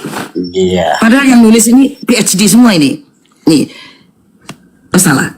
Wycliffe commentary, oke, commentary. Ini PhD, PhD. Bisa. Banyaknya. Saya ini. Nah, teman-teman. Coba saya tunjukkan, saya bongkarkan nih teman-teman. Tahukah teman-teman kenapa? Hadisnya jawabnya dulu. Eka kenapa ODGJ naik lagi? Kau buka komal sendiri aja. Kau tanya sendiri, kau jawab sendiri. Pergilah kau. Kenapa kau naik lagi? Gak bisa gantian ngomong pun kau. Udah pergilah kau sana. Subhanallah, Abang Dajjal. Ini teman-teman. Coba, kontributor. Jadi yang menulis tafsir ini. Coba. Untuk buku Genesis ini bayangkan senior doktor teologi, PhD, profesor, banyak gelarnya. Untuk Exodus atau Keluaran itu PhD, teologi, doktor teologi, profesor of Bible dari ini. Wah ini teologi, doktor teologi. Assistant Professor of Biblical Introduction Southern Baptist Theological Seminary. Coba pertanyaan, Bang Tuan Host, coba dikasih nomor nggak ini? Sampai sini nyambung sini lagi. Coba ada nggak nomornya? Udah sampai ke Lukas, Yohanes, KPR, Roma ini nggak dikasih nomor sampai sini? Tidak ada. Kira-kira menurut Tuan Host kenapa nggak dikasih nomor? Caranya gabung gitu. Karena malu kalau dikasih nomor. Akhirnya orang tidak bisa menyebutkan berapa profesor yang harus mengisi tafsirnya Bible atau komentari Bible. Ini akal-akalan licik supaya orang bingung. Karena Bible memang buku yang merupakan pusat bingung, yang membebalkan. Bible pusat bingung, membuat orang tambah bebal. Coba, nggak ada nomornya, kenapa nggak dikasih nomor? Supaya orang nggak ngitung. Ternyata Beda dengan Al-Quran. Tafsir Jalalain dari awal sampai akhir ditulis oleh diri yang bersangkutan sampai akhir, nggak pakai bantuan yang lain. Tafsir Imam Ibnu Katsir nggak pernah. Nanti surah 1 oleh si Anu, surah 2 si Anu, surah no. Dia bertanggung jawab sejak al-awwalu sampai al-akhir, al-awwalu sampai al-akhiru, awal sampai akhir. Takbir, Allahu Akbar. Allahu Akbar kabira. Ini yang disembunyikan oleh mereka. Saya buka ini, karena kalau dengan Profesor Bar Airman semua dibuka, bahas semua. Ngapain profesor banyak? Satu profesor menyandang beberapa gelar. Tidak cuma PhD, tapi THD, doktor teologi. Lalu PhD, doktor filosofi. Waduh, lalu profesor, kenapa? Biar sampean nggak ngitung, kan begitu Ustadz Miftah Al-Mukarram kami. Biar nggak ngitung, capek kan? Mana nih data? Pendataannya tidak, maaf, tidak lengkap, tidak menggenapi. Kayak gini dibilang tafsir, komentari. Kita teman-teman gak usah bilang tafsir ya, komentari. Tafsir untuk Al-Quran. Enak betul kita kasih orang tuh. Komentari kalian yang dalam Islam namanya tafsir. Seorang ulama tafsir bertanggung jawab dari awal sampai akhir. Gak butuh beratus-ratus profesor kayak begini. Ini pun disembunyikan jumlah profesornya. Opo iki. Maaf, gak level. Saudara-saudara, kepada kita yang sekarang telah memeluk la ilaha illallah Muhammadur Rasulullah, takbir, Allahu Akbar, Allahu Akbar. Allahu Akbar kabir. Allahu Akbar. Izin Bunda, berarti kalau orang yang dari Kristen, contoh kayak Jay dari kita kan sama lah dulunya gitu Bunda. Bunda juga lebih ini dari saya gitu, lebih duluan dari saya Bunda gitu ke Islam. Saya tanya Bunda, jadi kalau menjadi seorang Muslim itu sudah pasti masuk ke surga ya Bunda, sudah dijamin keselamatan ya Bunda ya? Atau ada juga sedikit keselamatan dengan menggantungkan Tuhan? Jadi Tuhan ini sebenarnya tempat bergantung atau Tuhan yang digantung Bunda sebenarnya gitu? Lalu pertanyaan lagi, ini kan lagi hot Bunda ya, lagi hot ya Bunda ya, lagi hot-hotnya dengan ya dari gurunda kita gitu kan, salah satunya dari Bang Zuma gitu kan, bahwasannya adanya kepercayaan di Kristen itu penebusan dosa itu dengan mengorbankan tumbal manusia, begitu kan Bunda ya. Nah, jadi itu menurut Bunda, pandangan Bunda ini terkait hal tersebut seperti apa Bunda? Apakah benar jadi pahlawan yang ada di penyaliban ini iblis ya Bunda ya, itu adalah pahlawan bagi Kristen atau bagaimana? Ataukah kehendak siapa Bunda penyaliban itu? Begitu Bunda. Ini kan lagi panas-panasnya di dunia perkristenan Indonesia nih Bunda, begitu. Ini kita tidak mau, ya, jangan nanti kita dianggap ini kita memanfaatkan Edis TV dan tidak Bunda, tidak Bunda. Saya juga mau cari jalan keselamatan Bunda, karena kan jalan keselamatan di Muslim itu kan jelas, karena hidup yang kekal Bunda ya. Bahkan kan hidup yang kekal itu bahwa percaya kepada Yesus ini sebagai apa? Apakah benar Yesus ini mau digantung? Benarkah Tuhan ini digantung atau Tuhan tempat bergantung gitu Bunda? Jadi kan mungkin yang menyimak ini nggak cuma di atas Bunda, tapi di bawah juga kan ada 1.500 mata memandang. Benarkah mereka percaya Tuhan bergantung atau Tuhan yang digantung gitu Bunda? Itu dia. Silakan Bunda. Terima kasih sebelumnya. Jawabannya, Masya Allah. Jawabannya kita akan langsung ke sumber Bible tahun 1800-an. Cia. Kita bukanya ke act atau action atau bertindak yang di Indonesia menjadi buku KPR. Di dunia namanya act. Tuh, acting, action, act, bertindak. Itu Bible Bunda?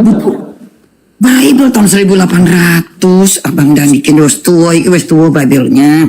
Kalau ini yang baru, ini milenial punya. Kita lihat. Itu isinya sama atau berbeda Bunda? Atau direvisi Bunda?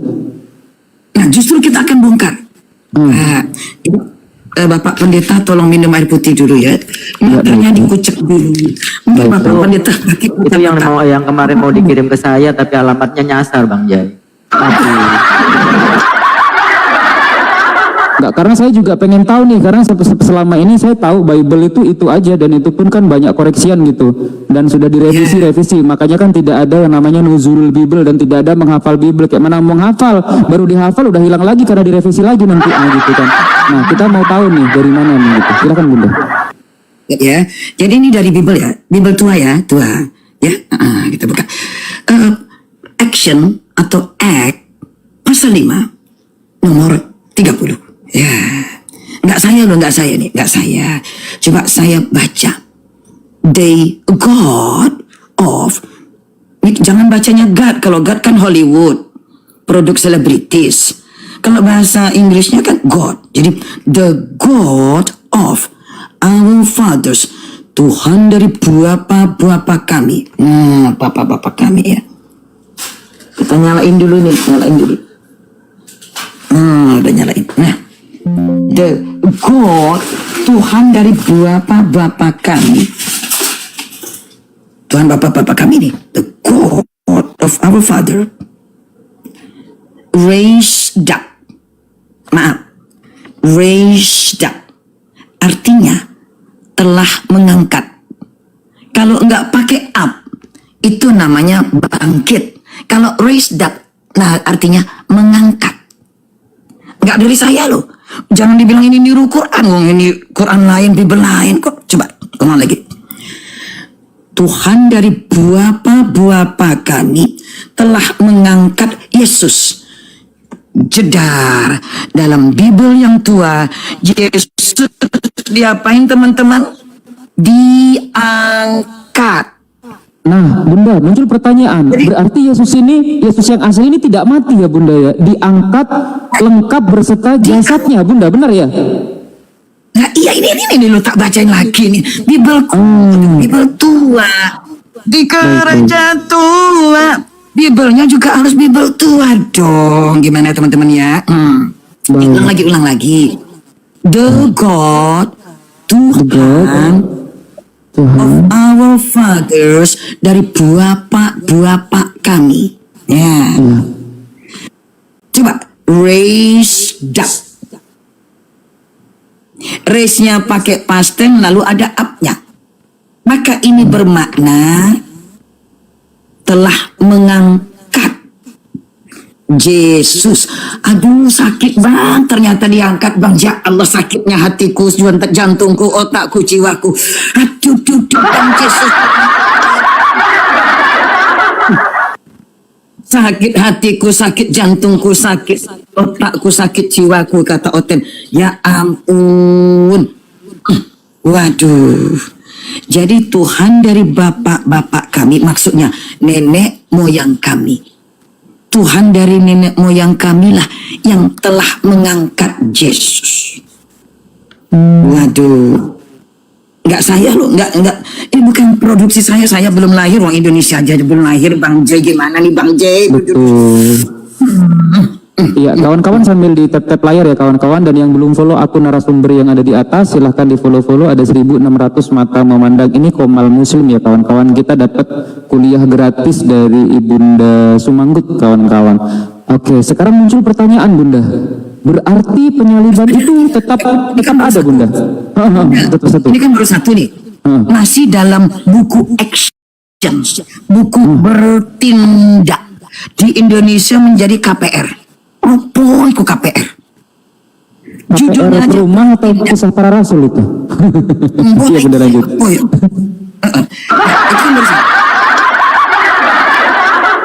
Butuhnya lagi satunya lagi. Ini lebih parah, kalau satunya lagi lebih parah. Enggak dari saya loh, enggak dari saya.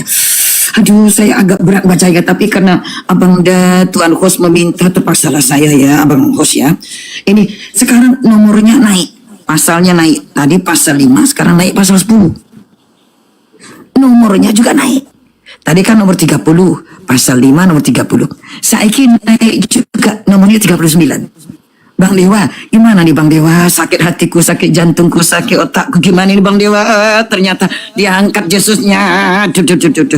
Gimana tuh Bang Dewa? Gimana Bang Dewa? Gimana Bang? Ya, silakan kawan-kawan Kristen, jika Anda memang mau berdiskusi dengan baik dan menggunakan dalil dan data. Bang Adon multi, Bang Adon. Silahkan Anda naik multi menggunakan data ya dengan guru saya. Jadi Anda juga bisa mempertanggungjawabkan keimanan Anda bahwasanya Yesus itu ternyata diangkat saudara-saudara, begitu. Kakak Hengki ini Kristen atau Muslim. Bang Adon multi, Bang Adon. Bang Adon multi, Bang Adon. Ya, lanjut Bunda. Ini apa namanya privat ya, punya privat. Ya. Bang Adon multi, Bang Adon. Ya, lanjut Bunda. Assalamualaikum warahmatullahi wabarakatuh, Bang Adon. Assalamualaikum warahmatullahi wabarakatuh. Waalaikumsalam warahmatullahi wabarakatuh. Maaf semuanya ya. Masya Allah, waalaikumsalam. Mas Adam, Masya Allah. Alhamdulillah, how are you brother?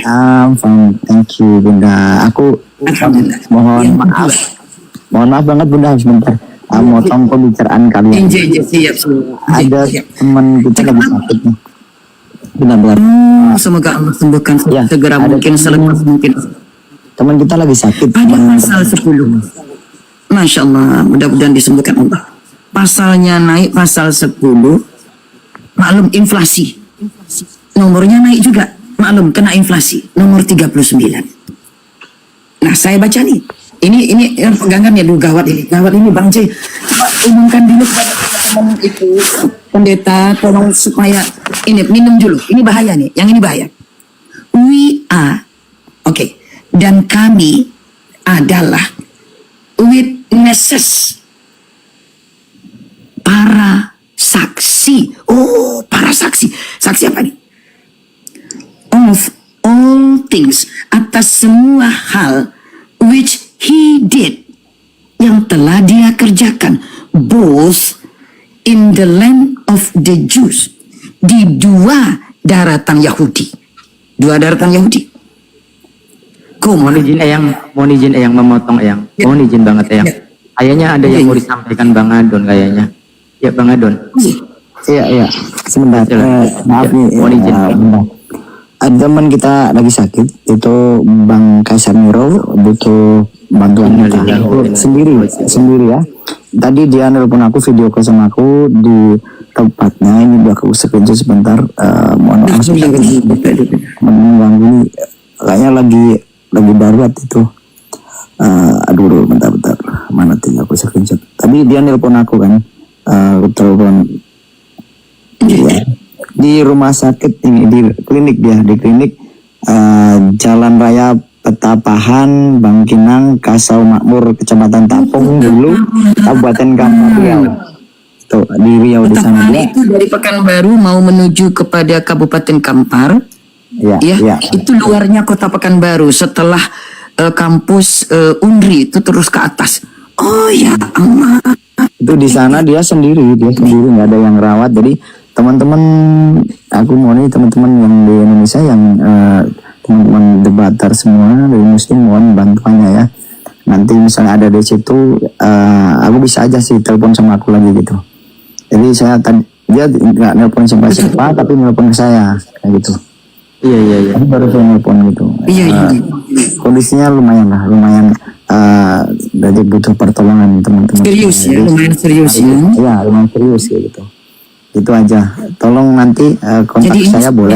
Teman-teman yang mendengarkan ini khususnya di sekitar Provinsi Riau, Kabupaten Kampar, itu tepatnya karena saya pernah berdakwah di kabupaten itu, di daerah Petapahan itu pernah saya berdakwah di sana dulu, menyampaikan ceramah.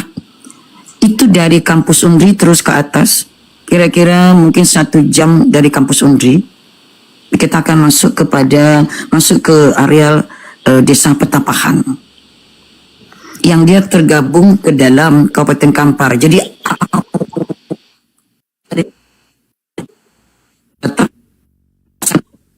Riau adalah saya ini, desa Petapahan. Tolong teman-teman yang ada di Provinsi Riau bisa berkomunikasi dengan Bang Adon, dan mungkin nanti kalau diizinkan oleh Bang Adon untuk diberikan nomor dari sahabat kita yang sedang ditimpa sakit, agar segera dilakukan mungkin apa yang pantas dan perlu segera untuk diambil tindakan. Demikian. ya teman-teman, karena menjenguk orang sakit. Ya, dalam hadisnya Rasulullah SAW itu menyampaikan bahwa menjenguk orang sakit itu termasuk mendapatkan satu kirat, maaf. Apa itu satu kirat? Dan ini diabadikan menjadi harga kualitas logam mulia, yaitu karat. Satu kirat sebanyak satu gunung disebut satu kirat. Subhanallah. Ayo kita berlomba-lomba fastabiqul khairat, fastabiqul khairat. Ya. Sekali lagi segera di sekitar kemas Abang itu dan telah pahala besar ada di sana, yaitu menjenguk sahabat kita yang sedang sakit. Matur nuwun ya Abang Gadun ya. Jadi gitu aja ya teman-teman semuanya. Nanti misalnya itu tolong hubungi saya. Mari kita bantu teman kita Bang Kaisar Nirul, tahulah pasti teman-teman semuanya yang di Bater ya. Oke, gitu aja, saya mohon izin turun. Terima kasih, maaf mengganggu waktunya. Terima kasih. Assalamualaikum warahmatullahi wabarakatuh. Waalaikumsalam warahmatullahi wabarakatuh. Waalaikumsalam warahmatullahi wabarakatuh. Teman-teman, segera disikapi ya. Baik. Sayangnya Bang Adon dan saya sama-sama di Amerika ya teman-teman ya, jauh gitu ya. Tapi kita tersambungkan karena dakwah agama Allah ini. Kita lanjutkan nomor 39. Dan we are witnesses, dan kami adalah para saksi atas apa yang telah dia kerjakan di dua daratan Yahudi, and in Jerusalem, dan di Jerusalem. Jadi kalau ini Jerusalem, ya agak begini. Bagian utaranya disebut dia daratan kerajaan, the kingdom of Israel. Bagian selatan disebut the kingdom of Judea. Dua daratan. Bagian utara, the kingdom of Israel. Ingat orang-orang Samaritan, orang-orang Samaria. Utara. Bagian selatan, ini Jerusalemnya di sini. Selatan ini namanya the kingdom of Judea. Dua daratan orang Yahudi. Saya umumkan bahwa kedua daratan orang Yahudi yang di atas the kingdom of Israel, di bawah the kingdom of Judea, gak sama panggilannya terhadap Tuhan. Bang Gumasa gak mau baca Bibelnya dan sejarah Bibelnya. Bagian utara itu dikenal dengan memanggil Tuhannya dengan sebutan Elohim. Kok Elohim? Ya, karena dia berdekatan dengan kerajaan besar namanya Babylon atau Babilonia. The kingdom of Babylon yang sempat memperbudak para Yahudi ini. Oleh kerajaan Babilonia mereka jadi budak. Itu bahasa pengantarnya adalah bahasa Aramaik, sama dengan bahasa yang mulia baginda Yesus. Untuk yang di bagian bawah, bagian selatan, mereka disebut sebagai the patriot of Abraham. Yang di atas disebut the followers of Moses, pengikut Nabi Musa. Itu pada bagian utara. Sampai hari ini, orang-orang bagian utara masih sembahyang di waktu subuh, pakaiannya warnanya putih. Cara mereka membuka Torahnya ya dengan digulung. Orang ini tidak menuhankan Yesus, nggak mau Tuhannya 2, 3, 4, 5, hanya satu saja. Manggil Tuhannya Elohim. Bagian selatan, kalau yang bagian utara mereka memantapkan diri sebagai pengikut Musa alaihissalam, bagian selatan menyebut dirinya sebagai the patriarch atau orang suci, turunannya Abraham. Mereka lebih mengikuti dari Nabi Harun. Coba terpencarnya mereka seperti ini. Namanya bangsa Israel. Atas ikut Nabi Musa, bawahnya ikut Nabi Harun. Berantakan. Ya begitu. Yang di bawah tak mau memanggil nama Tuhannya. Jadi kalau Gumasa mengatakan begitu, kurang baca. Mau baca ini, baca. Baca itu. Baca kan gitu teman-teman. Baca. Saya sudah ditandai oleh Romo kalau ada buku-buku, kitab-kitab yang terbuka itu Romo nggak mau menutupkan. Berarti saya sedang membacanya itu. Kayak gitu teman-teman. Karena kita meriset. Nah, yang di bagian bawah yang mereka menyatakan diri sebagai orang-orang suku Lewi, mereka menyatakan diri sebagai pengikut Nabi Harun, yang di atas pengikut Nabi Musa. Yang di bawah memanggil Tuhannya, itulah dia, YHWH. Pada saat setelah kedua kerajaan ini perang terus-menerus, akhirnya mereka berdamai. Maka masuklah keduanya. Elohimnya masuk, YHWH-nya masuk. Gitu. Lalu izin Bunda, hostnya nanya nih, biar ada ini. Lalu kenapa Kristen-Kristen di Indonesia baik dari berbagai denom itu tidak mau membaca atau mempelajari dari mana kitab mereka itu berasal? Yang penting ya Bible buatan Lai aja itu, mereka itu kenapa seperti itu Bunda? Apakah itu karena disesatkan atau bagaimana Bunda? Iya, silakan Bunda. Jawabannya di sini nih. Karena kan jawaban ada sini. Bahaya jawaban. Bahaya abang. Jawabannya di sini bahaya abang dah. Aduh kalau saya buka gimana tuh ya bang ya saya buka. Dan untuk kawan-kawan Kristen silahkan yang mau naik untuk berdiskusi dengan Bunda Ustazah Sumanggut, boleh silahkan, kita diskusi baik-baik ya. Karena Bunda juga dari Kristen, saya juga dari Katolik, dan kami semuanya sudah tidak menyembah makhluk kuburan ya. Kami menyembah Tuhan Laisa Kamislihi Syai'un ya. Alhamdulillahirabbil alamin ya. Segala puji bagi Allah Tuhan semesta alam sekalian. Ah itu dia sekarang yang kami sembah ya. Nah, silakan Bunda. Allahu Akbar. Ya. Silakan Bunda. Ini sudah terbuka datanya. Nanti kita jawab, sudah jawaban tersedia. Teman-teman tunggu, ada yang ngeri-ngeri sedap di sini. Kita lanjutkan yang ini. Wis, untung abang dah menanya. Kalau enggak saya lupa nih menerangkannya. Ini nih. Dan kami adalah para saksi akan semua hal yang ia kerjakan di dua daratan Israel, and in Jerusalem. Berarti Jerusalem tidak termasuk kepada daratan orang Yahudi. Jeger. Kata Bible, nggak kata saya. Saya ulang sekali lagi. Nah bang, baik-baik ya bang. And we are witnesses. Kami adalah para saksi. Udah? Of all things, atas semua hal yang ia kerjakan, which he did in the both land of the Jew, yang telah dia kerjakan baginda Yesus di dua daratan orang Yahudi, and in Jerusalem, dan di Jerusalem. Berarti pada saat ini dituliskan Jerusalem bukan daratan orang Yahudi. Aduh sakit bang Jay sakit bang. Sakit kepala, sakit perut, sakit hati, sakit jantung, sakit jiwa. Gitu ya Bunda ya.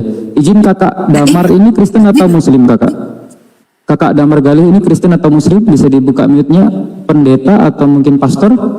Boleh, silakan. Izin ya, Bunda ya. Siap. Takutnya ini ada pastor atau pendeta nih.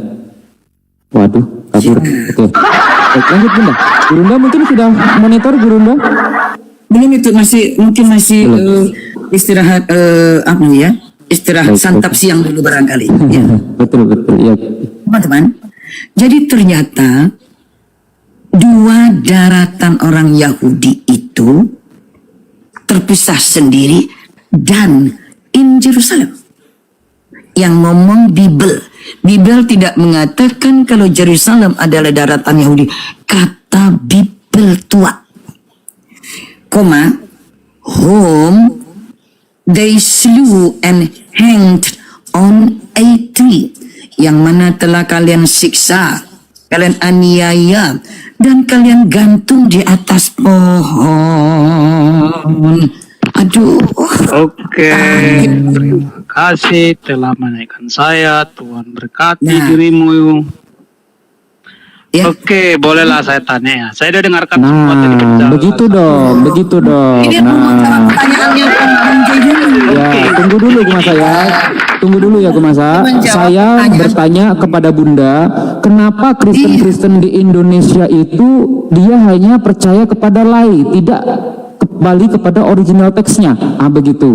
Itu. Nah, jawabannya ada di sini. Jawabannya ada di sini. Tunggu dulu ya, Mas ya. Tunggu dulu. Tulis begini. Yehezkiel 44. Jawabannya ketik begini. Yehezkiel 44. Nih, terjemahan Melayu lama. Nulisnya begini. Yehezkiel 44 terjemahan Melayu lama. Begitu diklik keluarlah ini. Satu-satunya Bible Indonesia yang masuk hitungan ke dalam website Bible Internasional, ya ini terjemahan Melayu lama, rupanya menjadi bagian dari Bible Hub. Ini nggak kata saya nih. Tuh. Bible Hub. Ya. Yehezkiel 44, teman-teman ketik, teman-teman Muslim dan non-Muslim silakan. Yehezkiel 44 terjemahan Melayu lama. Setelah ini diklik, keluarlah laman yang seperti ini. Yang pertama di atas adalah web.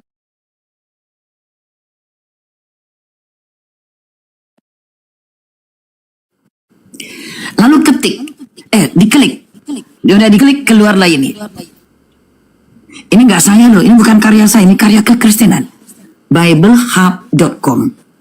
Ezekiel atau Yehezkiel 44. Ini Abang Daje, boleh saya minta tolong tolong bacakan buat kami, boleh Abang? Nomor 4-nya Abang Dah, boleh Abang Dah? Silakan Abang Dah.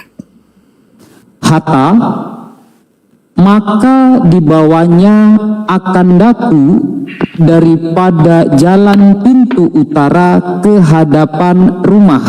Lalu kulihat bahwa sesungguhnya kemuliaan Tuhan memenuhi rumah Tuhan.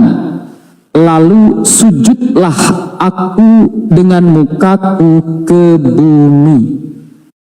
Aduh, sakit kepala, sakit hati, sakit jiwa, sakit dada. Aduh. Ini, jadi Bible tua zaman dahulu diterjemahkan oleh orang yang kapasitas bahasanya jauh. Contoh, mau coba mengambil bahasa Arab, hatta. Hatta itu ya maka. Hatta itu ya sehingga. Tapi kok tulisnya 2 kali? Hattanya masuk juga, makanya masuk juga. Ilmunya yang nggak ada, ini namanya Bang J. Lanjut. Nomor 6 tolong bacakan Bang J nomor 6. Tapi ini tolong baca harus kayak gaya Bapak Pendeta Bang J. Yang semarang, yang kuat. Baik. Ya harus gitu. Karena begini, kalau dalam bahasa Arab, ini kita kan lintas iman ya. Ada, kalau ini namanya bacanya gimana Bang Jai? Nih, tanya Ustadz Miftah lah. Ini bacanya gimana Ustadz? Kalau dalam bahasa Arab ini. Oke. Jadi ditulis dalam bahasa Indonesia, nulisan kan gini. Wah, betul tidak? Ya, betul. Ya, betul. Jadi yang U ini dalam bahasa Arab menunjukkan dhammah, yang A ini menunjukkan fathah. Ini dhammahnya, ini fathahnya. Oke, cocok. Kalau enggak ada W-nya maka hua, betul? Hua.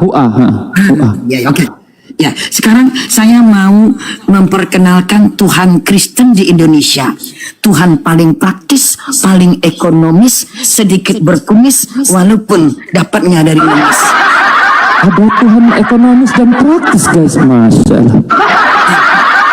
Iya benar.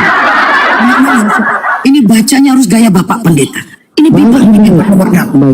Nomor 6. Kenapa nomor 6 harus kita baca lebih daripada yang tadi? Kalau di Islam kan rukun iman ada 6. Baca pakai iman, ya. Pakai iman. Abang dia bantu, abang dia sedekah suaranya. Silakan abang. Nomor 6. Baik jemaat-jemaat yang terkasih, yang dijamah dan dipilah dan dimuliakan. Dan katakanlah olehmu kepada... Ulang lagi abang dah, ulang lagi. Oke. Dan katakanlah olehmu kepada orang durhaka, yaitu siapa abang guys? Kepada siapa abang? Orang durhaka. Ulang sekali lagi abang, ulang sekali lagi. Baik. Ulang sekali lagi ya. Tolong pakai penekanan abang dah. Memang gaya pendeta. Kalau perlu pinjam gayanya pendeta Esra Soro, enggak apa-apa. Saya agak meluap-luap jadi kembali mengingat di gereja yang disuruh colok pantat pendeta bunda, nanti jadi agak ngeri juga bunda. Ini ada guru saya di atas sini. Ya silakan bunda. Oke. Mohon maaf bunda, mohon. Saya terlalu berambisi ini, silakan. Ya, bunda. Iya betul. Tarik nafas abang dah, tarik nafas abang dah. Hati-hati abang. Baik. Baiklah jemaat-jemaat saya yang terkasih ya. Dan katakanlah olehmu kepada, saya kok mau ketawa, orang durhaka, yaitu kepada bangsa Israel. Aduh, banyak saya. Waduh, jadi siapa yang mendukung bangsa Iis yang rewel sekali? Berarti durhaka. Lanjut abang dah. Lanjut abang. Titik dua bunda, saya nggak tahan bunda. Saya nggak tahan bunda. Iya lanjut bunda, lanjut. Saya sapa tamu dulu boleh bunda, ini ada kawan saya bunda. Ya, pakai titik dua. Kalau titik dua adalah maksud dari semua firman Tuhan itu di titik dua abang dah. Betul. Baik.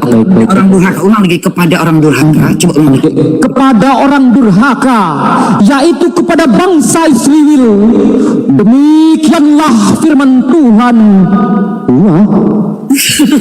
Kok kaget sih orang-orangnya? Aduh. Ya. Ayo kan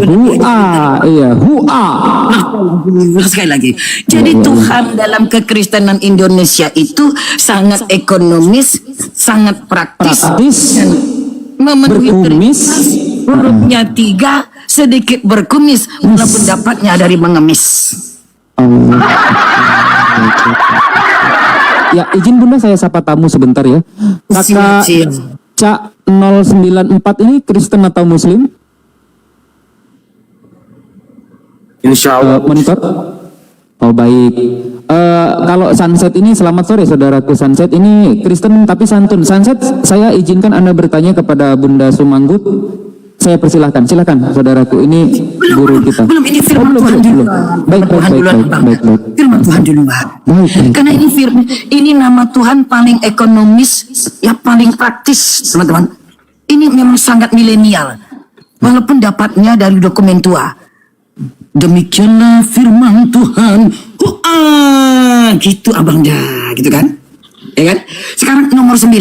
Nah, nomor 9. Ini tolong abang dah dibaca lagi abang dah. Pinjem bang. Sedekah suaranya abang dah. Silakan abang dah. Coba. Demikianlah firman Tuhan. Daripada orang Keluaran yang tiada bersunat tubuhnya dan tiada bersunat hatinya. Seorang pun tidak boleh masuk ke dalam tempatku yang suci itu, yaitu astagfirullah. Ternyata jadi orang yang tidak bersunat tidak boleh masuk ke tempat suci. Ke tempat suci. Kata firman Tuhan paling ekonomis semuka bumi, 3 huruf aja, sangat memenuhi Trinitas. Memenuhi Trinitas. Nggak ada W-nya abang dah, nggak ada W-nya. Ini terjemahan Melayu ya bunda ya, terjemahan Melayu ya bunda ya. Tadi ya, saya sambil mencatat ini poin-poinnya, sambil mencatat terjemahan Melayu. Melayu lama. Melayunya pakai lama. Yesaya 44 terus ayatnya yang tadi itu bunda. Ini saya catat juga bunda. Nomor 4 ya bunda. Nomor 4. Betul. Kemudian baru kita nomor 6, lalu nomor 9, lalu nomor 12. Nomor 12 ini lebih hati-hati lagi bang dah. Hati-hati bang. Hati-hati.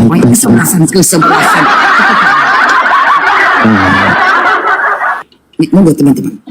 Baik. Sebab itu mereka itu juga sudah berhikmat. Berkhidmat ya Pak, berkhidmat. Hati-hati, berkhidmat. Kepada apa berkhidmatnya? Teman-teman dicatat, dicatat ya. Berkhidmat, silakan.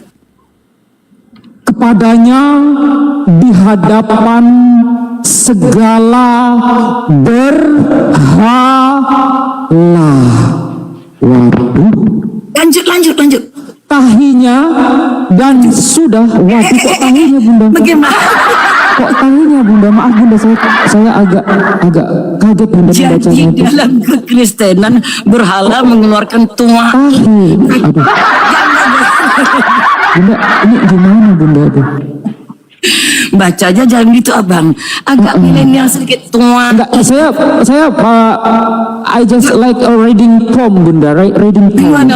Ya, no. Sampean itu terkejut kan, betul. Saya terkejut Bunda, shock gitu. Jadi I think saya memperagakan bahwa saya sedang reading poem, membaca puisi Bunda begitu. Bahwa begitu, iya silakan.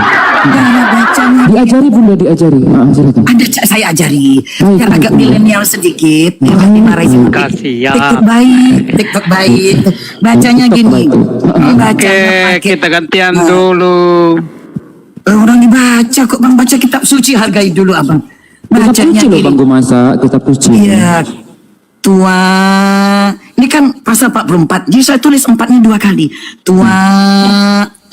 Gitu bang. Milenial sedikit. Iya. Tua. Coba abang latihan dulu. Oke. Bunda yang sudah ajarin saya nada C ke W itu tuai. Oh gitu Bunda ya. Iya begitu ternyata. Baik Bunda, baik. Ulang lagi bang. Jadi sebab itu nomor 12 tahunnya. Sebab itu mereka itu juga sudah berhikmat kepadanya di hadapan segala berhala tuhainya. Dan saya tidak kuat lagi Bunda. Ini kitab suci ya Bunda ya. Tuai, iya betul, tuai ada tuai. Terus bang, jadi yang mengeluarkan tuai itu berhalanya. Berhala Bunda ya, berhala mengeluarkan tuai. Ini berhala tika super abang keluar tuai. Masya Allah. Dan ya silakan abang. Dan sudah jadi satu kesentuhan kejahatan bagi bangsa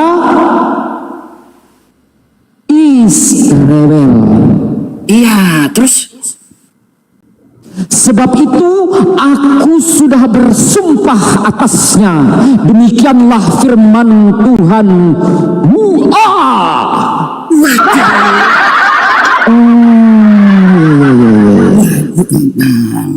Coba abang, mantep kan?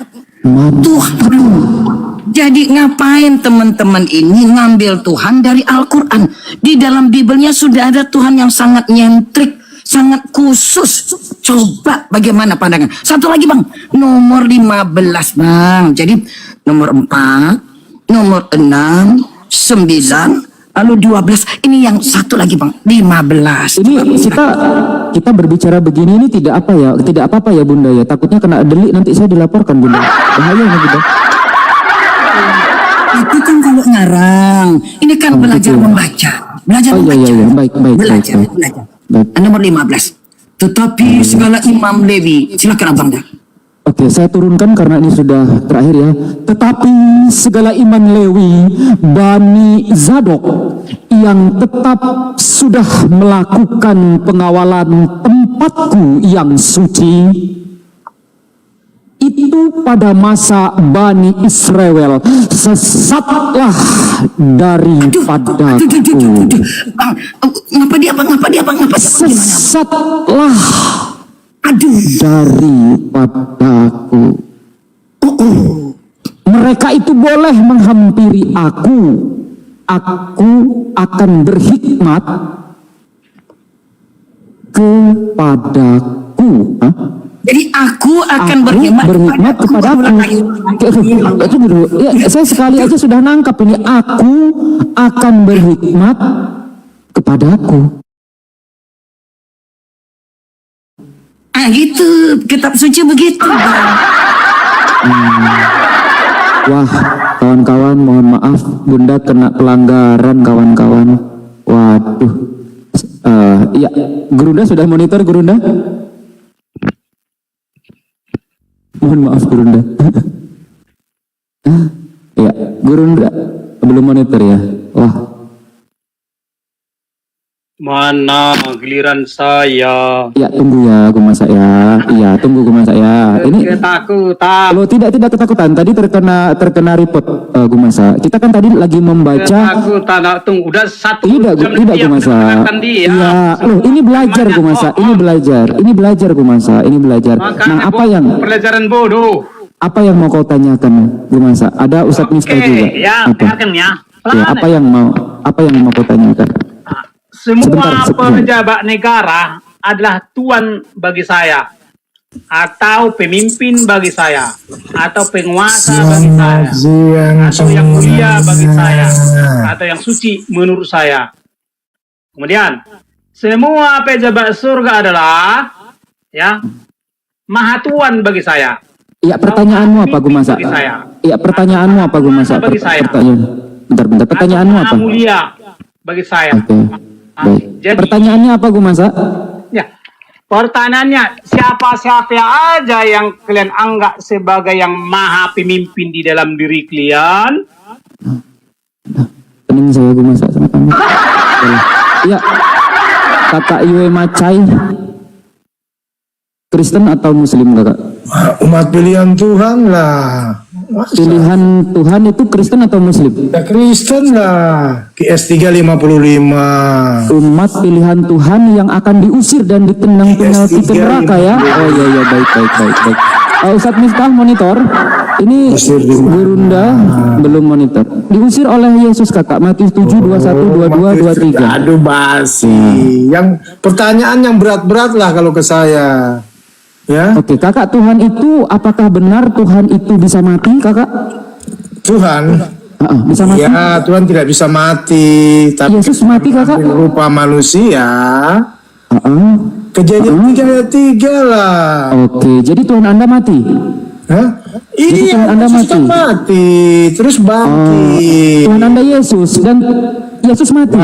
Sebentar, pakai data dong. Oke, saya cuma mau melihat wawasan Anda itu akal aja, pakai akal atau tidak. Saya mau nanya. Oke, benar Tuhan bisa mati? Tuhan. Ya kalau datang sebagai manusia ya bisa mati lah. Baik. Ya, ini tanpa ragu apakah Bunda Sumanggut, Bunda monitor? Assalamualaikum warahmatullahi wabarakatuh. Waalaikumsalam warahmatullahi wabarakatuh. Bunda Sumanggut, kita kedatangan tamu yang berkata bahwa Tuhan itu bisa mati, Bunda. Silakan Bunda. Baik. Iya, baik. Ya tentu aja ya teman-teman. Saya mohon kemaafan tadi tidak bisa lanjut karena kena pelanggaran. Jadi, Assalamualaikum. Selamat sore saudara-saudaraku. Hai Bang Valentino Rossi, Masya Allah. Ternyata di tempat kita, hai TikTok baik. Ternyata di tempat kita orang belajar membaca. Kristen ya, cuman nanti saya yang bertanya setelah ini ya. Oh siap Abang Valentino ya. Ternyata di dalam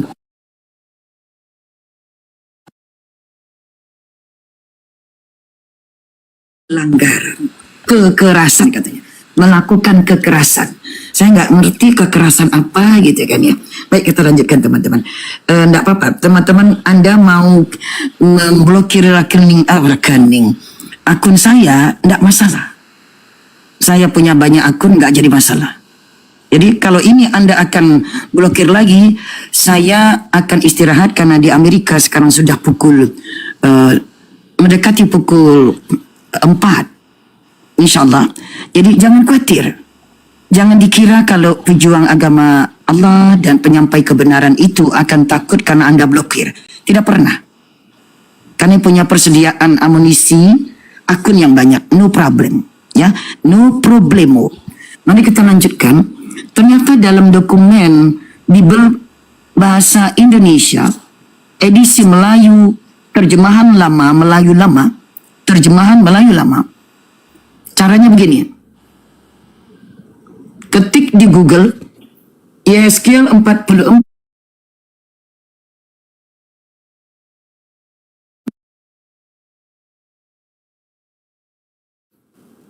nampaklah Ezekiel 44.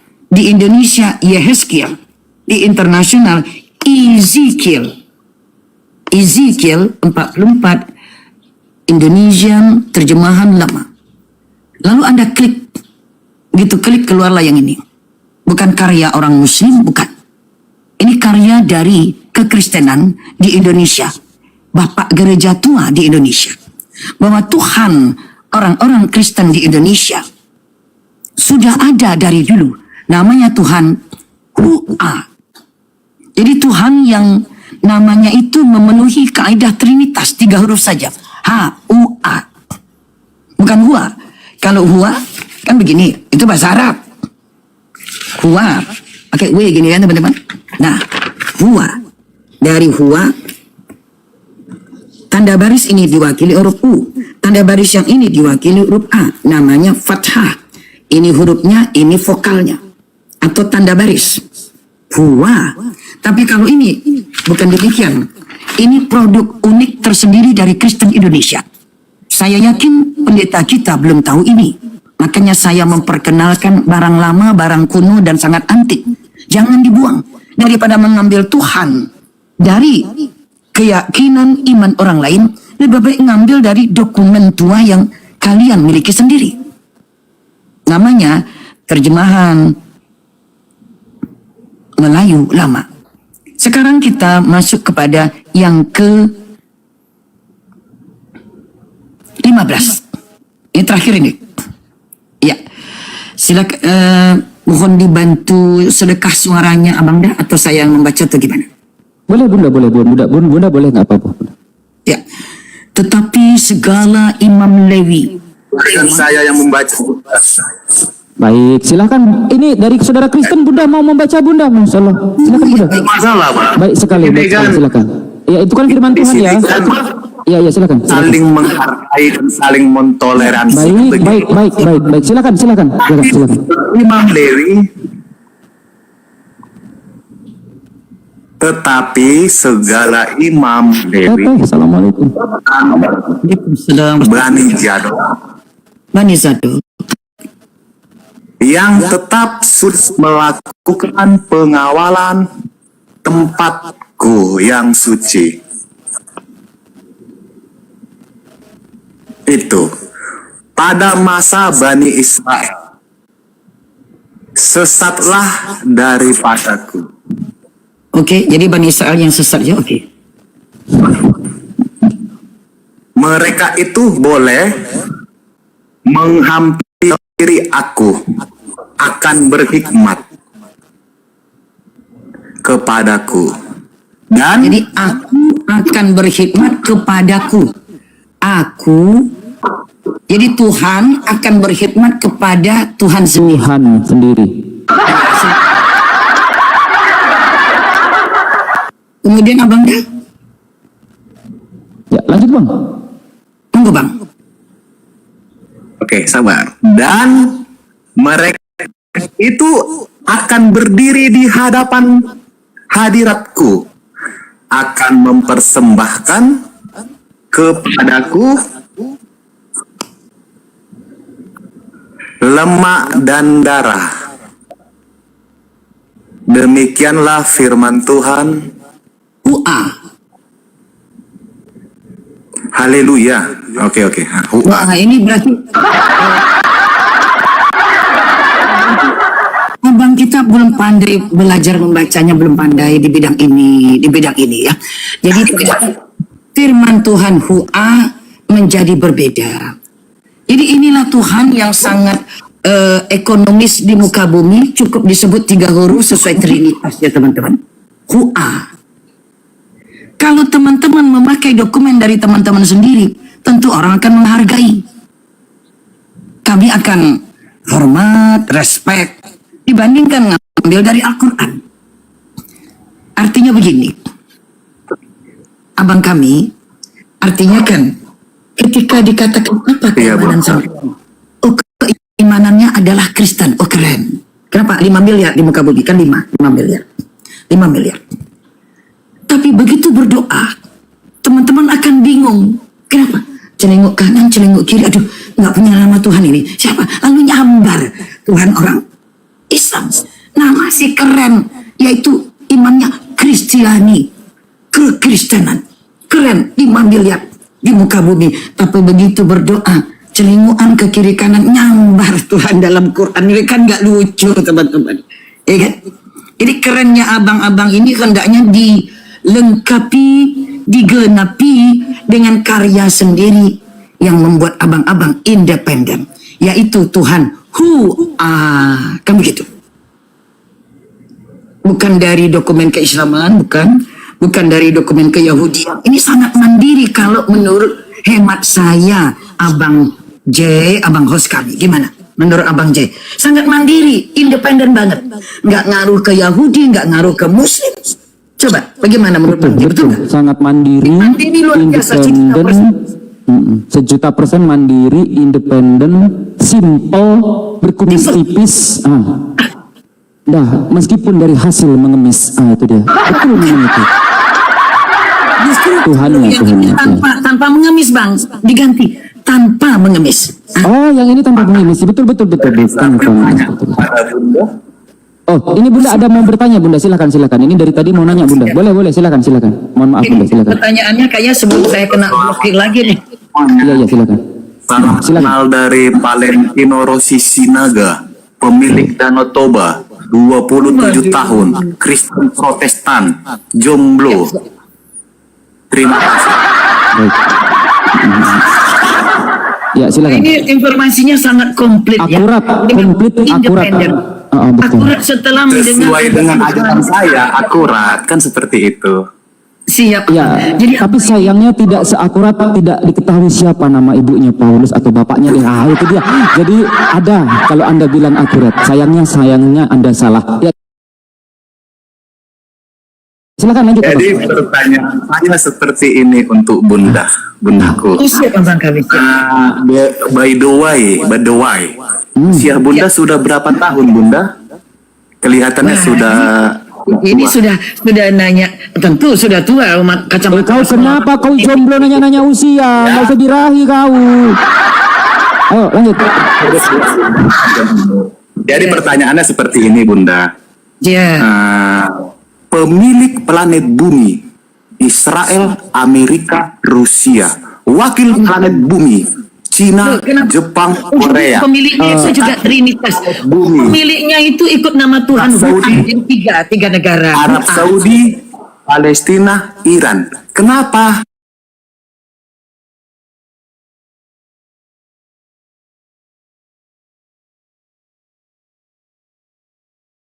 Ya.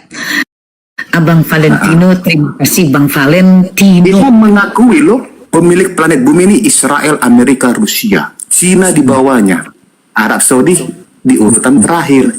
Nah, kenapa bisa dikalahkan sama tanpa kepercayaan? Iya. Melainkan Cina ya, si nomor 2 maksud saya. Iya.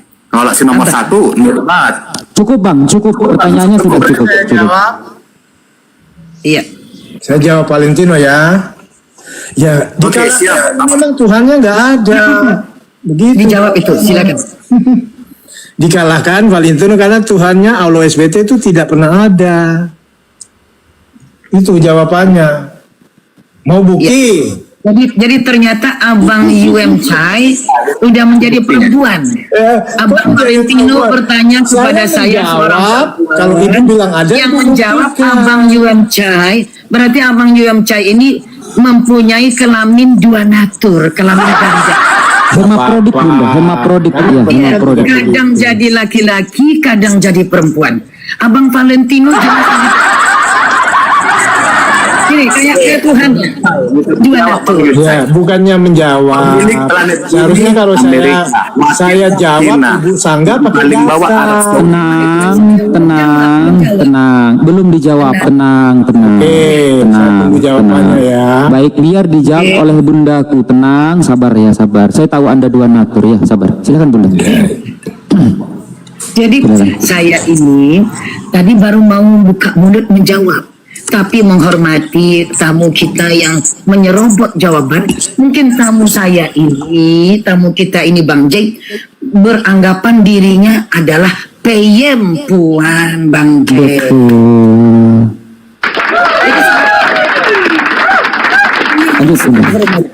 Kan begitu. Memang kalau orang yang buku petunjuk kehidupannya ternyata amburadul, dia pun amburadul dalam mengingat jenis kelaminnya. Kadang jadi laki-laki, kadang jadi perempuan. Ya. Kan sesuai dengan dalil Bunda. Galatia 3 26 27 28. Barang siapa yang telah dibaptis dalam nama Yesus, tidak ada laki-laki, tidak ada perempuan, semuanya satu Bunda. Sesuai dalilnya. Itu nggak bisa dijawab. Ya kan Bunda, kita masih tahu ya Bunda ya. Kan kita mantan Bunda. Ya lanjut Bunda. Ya. Jadi jawabannya Abang Valentino Rossi, dari lidah Anda sendiri mengatakan Cina nomor 2. Tahu-tahu Anda keluarkan dalam grup untuk memasukkan, karena Cina ini tidak mendukung kekristenan seperti Barat mendukung kekristenan, maka disebutkannya lah yang segala Barat dan segala dua natur tersebut. Ini mainnya main kasar teman-teman. Cina jelas dia yang bilang Cina nomor 2. Di mana-mana kalau menyebutkan nomor 2 setelah nomor 1, benar apa benar banget teman-teman? Bener Pol. Bener banget. Nah, itu kenapa Bang Jay? Karena mengikuti Bible. Perjanjian baru, nomor 1 siapa? Matius. Nomor 2, Markus. Loh, Mbah Markus ditendang jadi nomor 2. Padahal catatan tanpa nama yang diduga dari Markus itu duluan ditemukan. Jadi karena terpengaruh Biblenya, maka dia masukkanlah supaya dia mengucapkan semua serba Trinitas. Menyebutkan nama negara juga Trinitas, tetapi kepleset. Negara Cina dia bilang nomor 2, dirungkatkannya keluar dari kelompok yang 3 Trinitas negara ini. Jangan gitu Bang Valentino. Kalau bicara data itu, jangan pernah di SD. Di SD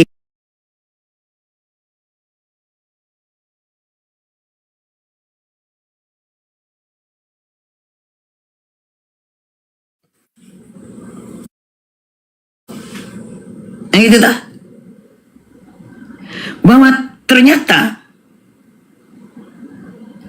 ini negara yang disebutkan itu semua negara yang mendukung bahwa Konsili Nisea, semua orang-orang di Konsili Nisea itu harus diberikan pelindung seperti ini. Nih, di sini,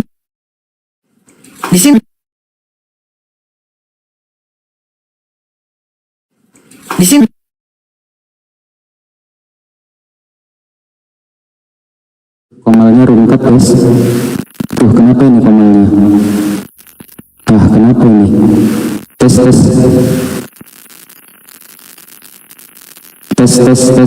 Aduh. Sudah naik lagi belum? Saya sudah ada deh.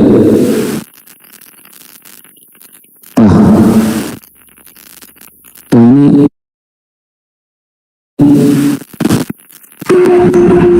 kok hilang tiba-tiba ya? Waduh, tiba-tiba hilang. Kenapa rungkat tadi? Nggak tahu tadi, tiba-tiba hilang semua, turun semua kata dia kan?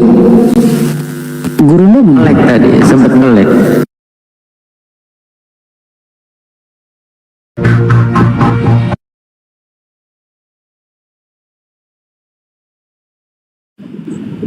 Ya nggak bisa dibilang kerjasama, tidak kerjasama. Enggak kerjasama. Jadi tadi dia pelaksana. Kalau kerjasama itu setara. Kalau kerjasama itu setara. Iblis itu nggak setara, jadi nggak bisa dibilang kerjasama. Nggak selalu sih. Kalau kerjasama itu setara. Ya kerjasama biasanya kalau secara logika itu logis itu setara. Dua orang punya duit, pamannya 200 miliar kerjasama, itu namanya kerjasama. Nggak mungkin yang kerjasama satu punya 300 miliar, yang satu punya 1 miliar, nggak mungkin. Itu nggak bisa dibilang kerjasama. Dalam pemerintahan pun ada Menko, ada Menteri, Menko di atasnya Menteri, tapi mereka kerjasama. Ya itu disebut kerjasama tapi arti sebenarnya itu bukan kerjasama. Itu menterinya bekerja untuk presiden, itu yang benar tuh begitu. Bukan. Kalau kerjasama itu kerjasama itu negara Indonesia sama negara. Mereka bekerja sama. Kerjasama yang benar itu negara Indonesia bekerja sama dengan negara Australia, itu baru kerjasama. Nggak ada kerjasama negara Indonesia kerjasama dengan kampung Boleo gitu, nggak ada. Negara Indonesia kerjasama dengan kampung Boleo, nggak ada. Pasti setara dengan negara lainnya, itu namanya kerjasama. Nggak ada Indonesia bekerjasama dengan kampung Bolognese dari Prancis gitu, nggak ada. Berarti apa kalau gitu? Diperintahkan gitu ya? Diperintahkan juga enggak, itu cuma proses aja. Jadi andil kalau dia berperan itu betul. Tapi kalau kerjasama ikut berperan itu betul. Itu kata yang paling tepat adalah ikut berperan. Berarti gini Pak Denny, hasil dari karya keselamatan yang dihasilkan oleh penyaliban Yesus, ada peran iblis? Ada. Peran ada. Ya udah, mantap, iblis. Iblis lah yang menjadi bapakmu. Kalau kamu iblislah yang menjadi bapakmu kalau kamu suka membunuh, kalau kamu suka menipu. Sekarang jadi pertanyaanku, kamu masih suka menipu gak? Kalau kamu masih suka menipu, bapakmu tuh iblis gitu. Berarti yang membunuh Yesus bapaknya iblis. Iya. Bapaknya iblis. Jadi yang membunuh Yesus itu punya bapak namanya iblis. Gitu. Hasil dari pembunuhan Yesus muncullah karya keselamatan. Muncullah keselamatan. Jadi gara-gara Yesus disalib, maka banyak orang akan masuk ke dalam surga. Masa iblis merencanakan semua orang masuk ke dalam surga? Nggak masuk akal, gitu aja. Iya, betul. Karena ikut andil iblis yang membunuh Yesus, karena dalam Yohanes 8:44 para pembunuh penipu itu adalah iblis bapaknya yang timbul daripada keselamatan. Udah. Lanjut Bang Andi, tadi yuk Bang Kelvin. Ya, Bang Denny, itu kan menurut Bang Denny iblis ini termasuk berjasa nggak atau enggak Pak Denny? Enggak ada berjasa, nggak ada penjahat disebut berjasa, nggak ada. Tapi kalau nggak ada iblis kan nih, rencana Bapak di surga nggak terlaksana Pak Denny? Enggak, tapi itu tidak ada kata-kata berjasa untuk iblis, nggak ada. Kalau berjasa itu kalau kamu orang untuk manusia berbuat baik itu berjasa, tapi kalau iblis nggak ada berbuat baik, bukan ada jasanya. Bukankah iblis ini sebuah prestasi Pak Denny? Iya, prestasi, tapi prestasi yang tidak baik, bukan prestasi yang baik. Tapi Anda, oke lah, iblis ini prestasinya tidak baik, konotasinya jahat gitu ya. Tapi ada sekelompok orang memanfaatkan ya prestasi jahat ini sebagai penebusan dosa, gitu Pak Denny. Ya itu saya tolak. Yang dibilang itu jasa menjadi jasa yang baik, saya tolak. Dia tetap aja jahat, dia tetap aja tidak berjasa. Andil lah ya. Ya, andil itu betul.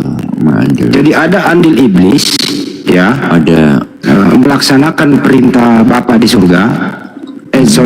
Bukan perintah Bapa ya, melaksanakan program Bapa di surga.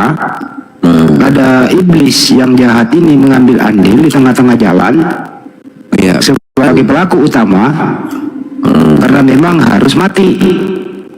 Nah, setelah selesai pekerjaan iblis ini, ada korban. Korbannya adalah Yesus. Betul ya. Korban inilah dimanfaatkan oleh Kristen untuk keselamatan dan penebusan dosa. Betul ya Pak Denny? Iya. Nah, ini kalau orang berpikir lurus, ini kayaknya ada yang tidak sinkron antara kehendak Bapak yang baik dan diputus oleh iblis yang tidak baik itu. Iya. Ya memang itu kenyataan yang ada kok, memang kenyataan yang ada seperti itu. Kita tidak bisa memungkiri ada rencana baik itu ada andil dari orang jahat. Kira-kira rencana Bapak dan rencana iblis ini sinkron apa enggak Pak Denny? Enggak sinkron dong. Rencana iblis rencananya cuma untuk mengkhianati aja, cuma untuk supaya Yesus ditangkap dan disiksa. Tapi iblis nggak tahu kalau itu akan disalibkan. Jadi itu belum dari iblis. Kalau boleh kita tidak berbeda, tidak sama pendapat atau berbeda pendapat boleh aja ya Pak Denny, karena mulai dari awal tadi bahwa rencana Bapak itu kok menurut saya apapun rencana itu kalau membunuh orang yang tidak bersalah maupun dia Tuhan, saya ulang ya Pak Denny ya. Ya. Rencana Tuhan Anda ini Bapak di surga membunuh Yesus yang tidak bersalah. Kalau menurut akal sehat Pak Denny ini juga rencana jahat loh menurut saya. Boleh kita berbeda pendapat ya Pak Denny? Ya, rencana jahat kalau nggak dibangkitkan. Kalau sudah dibangkitkan jadi nggak rencana jahat. Bukankah salib itu adalah tempatnya orang disiksa, dihukum Pak Denny? Betul? Iya. Nah kenapa Bapak punya rencana sejahat ini juga? Identik dengan rencana iblis Pak Denny? Ya, rencana yang nyiksa itu kan manusia lewat oleh pengaruh iblis, bukan rencana Tuhan. Kita putar dari bawah Pak Denny. Mudah-mudahan analogi saya bisa diterima. Syukur kalau nggak masalah. Gini, Yesus itu diutus ke muka bumi, oke? Terus kehadirannya itu tidak disetujui oleh mereka, termasuk Yahudi dan tentara Romawi. Bahkan dipakai Yudas berkhianat ingin membunuh dia, gitu ya. Terus kemudian Yesus ini minta tolong kepada Bapaknya di Bukit Getsemani. Bapak, kalau ini rencanamu ya saya ikut, tapi kalau bukan rencanamu ya help me dari salib ini gitu. Menurut Pak Denny ditolong nggak nih Yesus ini minta tolong kepada Bapaknya supaya nggak disalib? Ya, Yesus tidak pernah minta tolong supaya nggak disalib sih. Oh, kalau di Getsemani ngapain ya Pak? Ini kan minta dia bilang semisalnya hal ini terjadi pada itu bagaimana, itu cuma tanya aja, nggak minta tolong, cuma tanya aja. Semisalnya bisa nggak ini, cuma tanya aja. Semisalnya. Artinya Yesus tidak memang mau minta tolong karena Yesus sudah tahu ini rancangan Tuhan besar nih. Untuk membunuh Tuhan kecil gitu ya menurut Anda ya? Iya, dia kan bermisal-misalkan. Tapi kalau saya berbeda pendapat sama Pak Denny bahwa Yesus minta tolong, boleh ya Pak Denny kita berbeda pendapat ya? Iya, kalau aku enggak minta tolong. Kalau aku sih dia minta tolong dan dijawab ditolong. Artinya doanya didengarkan. Masa semisalnya minta tolong. Semisalnya itu tidak minta tolong. Kalau minta tolong itu Bapak tolonglah aku, bebaskan aku. Tolonglah, ada kata-kata tolonglah. Kalau ada kata ayatnya ada kata tolonglah, baru itu minta tolong. Orang nggak ada kata ayat tolonglah, satu. Kedua dia cuma bilang misalnya ke orang namanya misalnya kok minta tolong gimana? Misalnya itu sesuatu yang tidak terjadi, tidak ada. Isi kata-katanya begini Pak Denny. Di Bukit Getsemani ya, sampai malaikat kan turun tuh ya, memberi dia kekuatan. Andaikan itu ya misalnya. Iya. Andaikan cawan ini berlalu dariku, artinya apa? Kalau memang penyaliban ini gitu kehendakmu ya Bapak, ya aku manut aja. Iya. Tapi kalau bukan kehendakmu, ya saya pasrahkan semua hidupku sama kamu Bapak, kan gitu. Iya. Bahasa sederhananya. Itu betul. Yang betul. Jadi menurut Pak Denny, salib ini memang rancangan Bapak. Jadi Yesus percuma ngapain kau sia-sia ke Bukit Getsemani? Orang udah dirancang kok untuk kau mati gitu kan? Gitu kira-kira. Enggak, dia ke Getsemani itu memang tahu dia akan ditangkap di situ.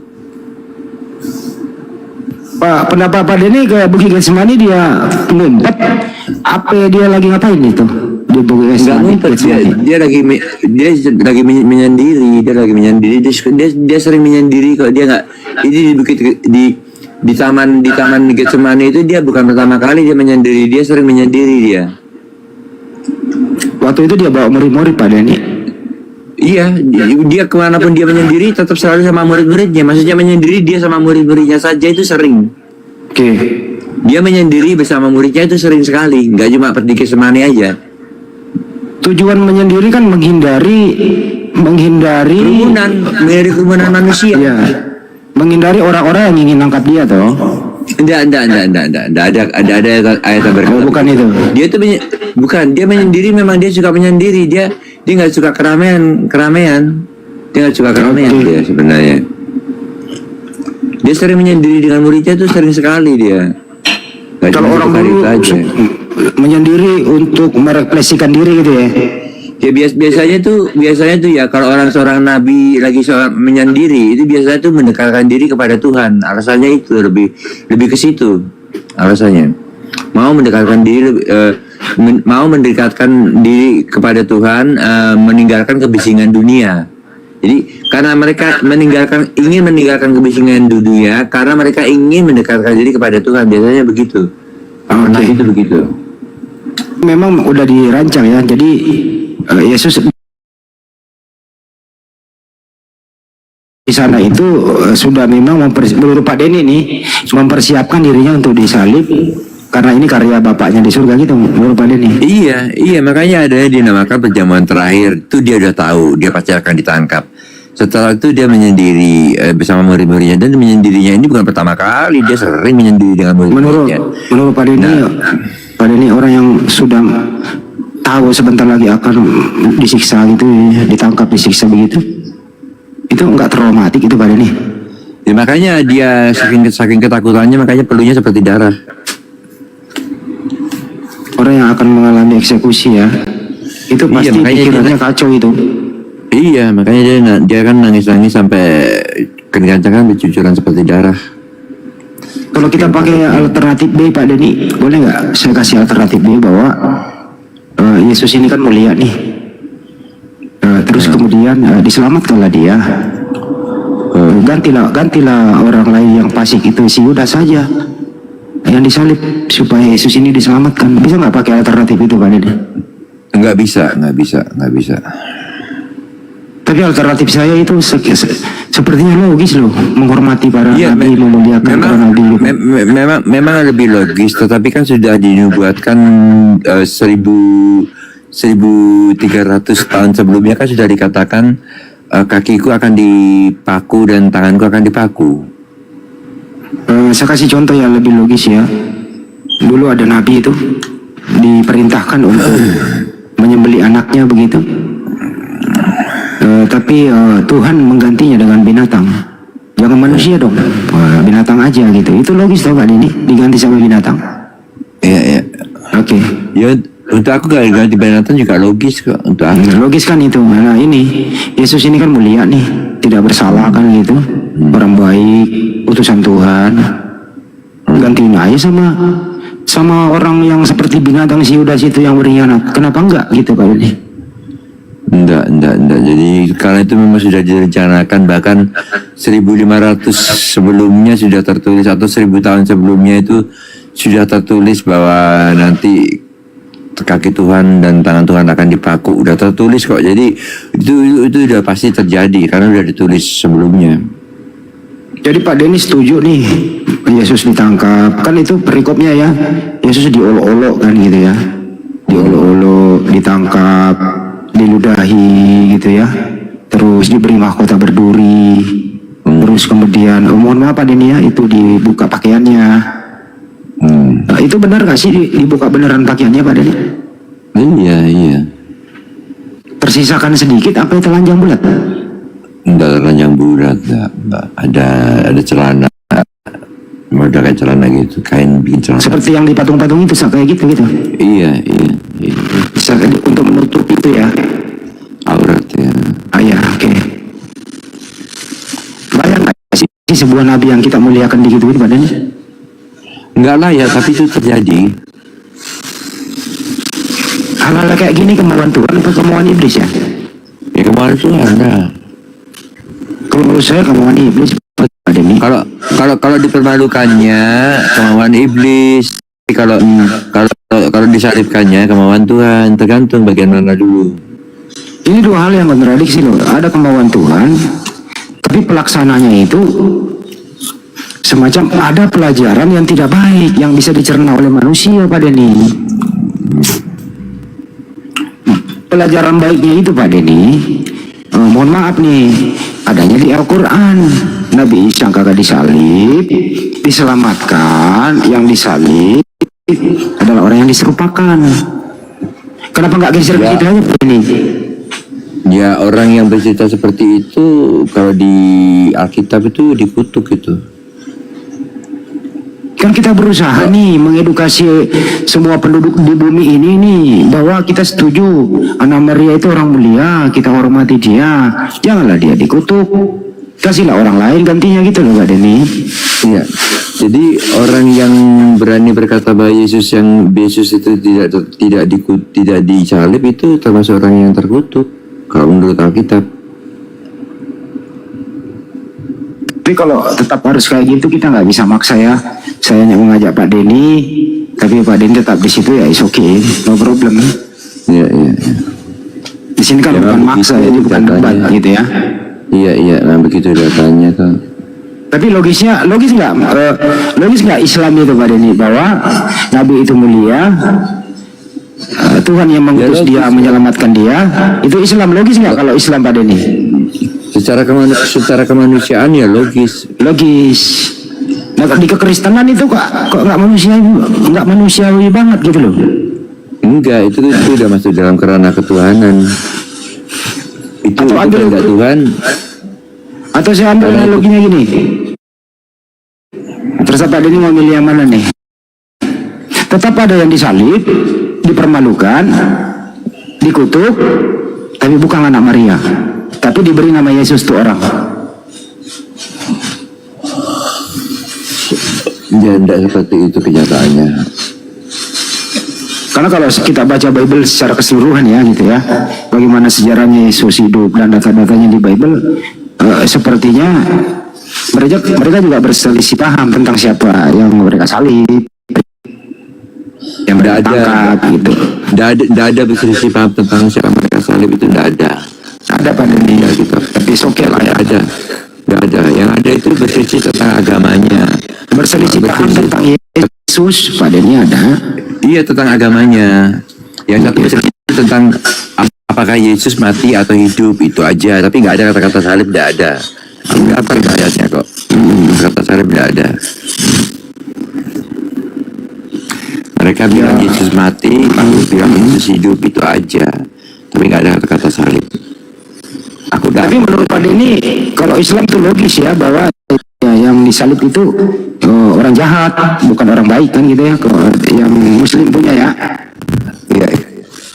Kalau Pak Denny yang disalib itu orang baik, orang mulia, dijadikan tumbal, menebus orang bersalah kan gitu. Iya, sesuai dengan yang tertulis di Alkitab aja. Nah, kayaknya ini membuat orang berpikir keras nih, pendeta ngajar nih. Anak kecil bertanya, masa sih Pak, Yesus yang kita sayangi, yang kita muliakan, ya dia dijadikan tumbal, menebus orang pemabuk, menebus dosanya Yesus. Gimana itu kira-kira sinkronnya pada ini? Ya karena yang bisa mensucikan orang untuk menjadi suci itu harus orang suci. Makanya yang dikorbankan orang suci supaya nanti kesuciannya itu merembet kepada dunia.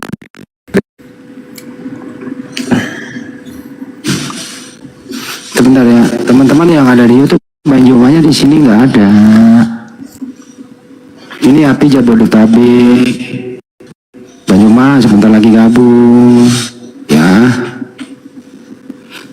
Ini hanya Pak Denny yang Kristen di sini. Oke, jadi hanya mempergunakan waktu saja, gitu ya. Kita lanjut ya Pak Denny ya. Iya. Jadi orang yang mengatakan nih, rencana yang penyaliban Yesus rencana iblis, komentar Pak Denny seperti apa? Ya sesat.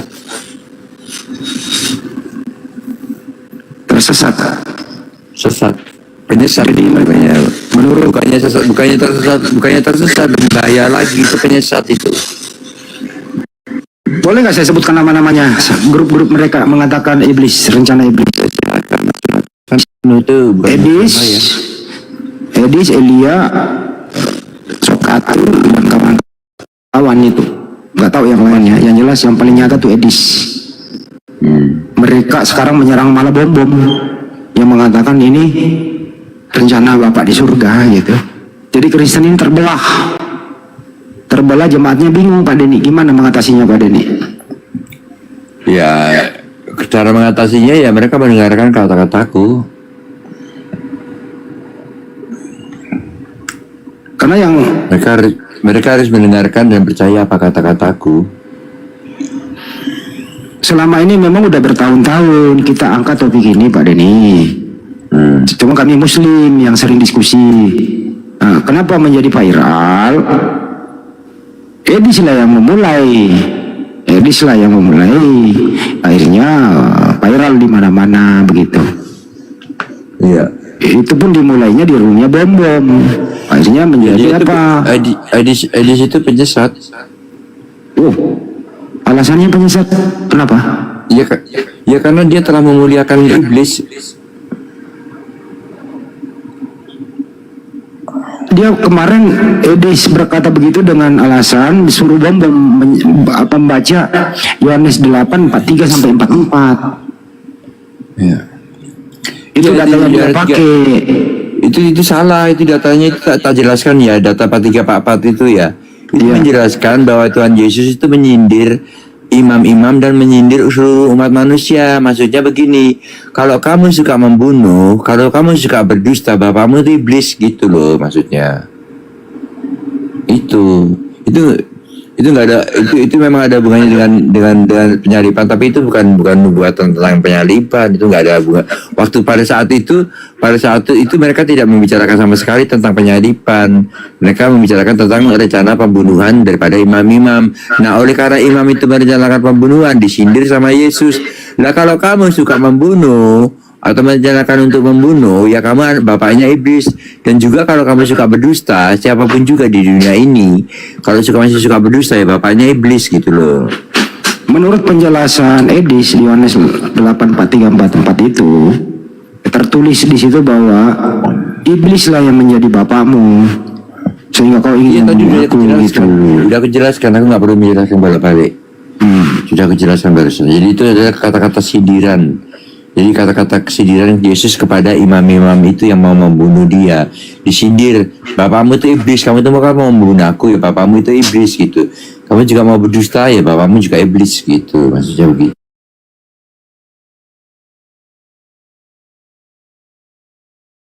Belum lagi dia pakai Matius 2. Belum lagi pakai Matius 26, di situ ada yang mereka berencana memang orang yang berencana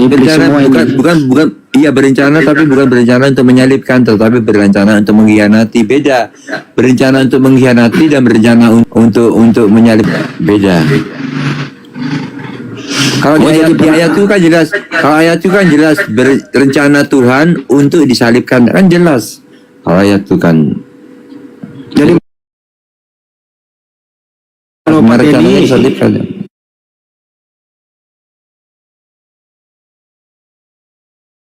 Menurut Pak Denny rencana itu bukan membunuh tapi mengkhianati doang kan gitu ya? Enggak. Iya, rencananya iblis itu cuma untuk mengkhianati aja, bukan untuk menyalibkan. Tapi menyalibkan. Tapi menurut Edis itu sudah ada ayatnya.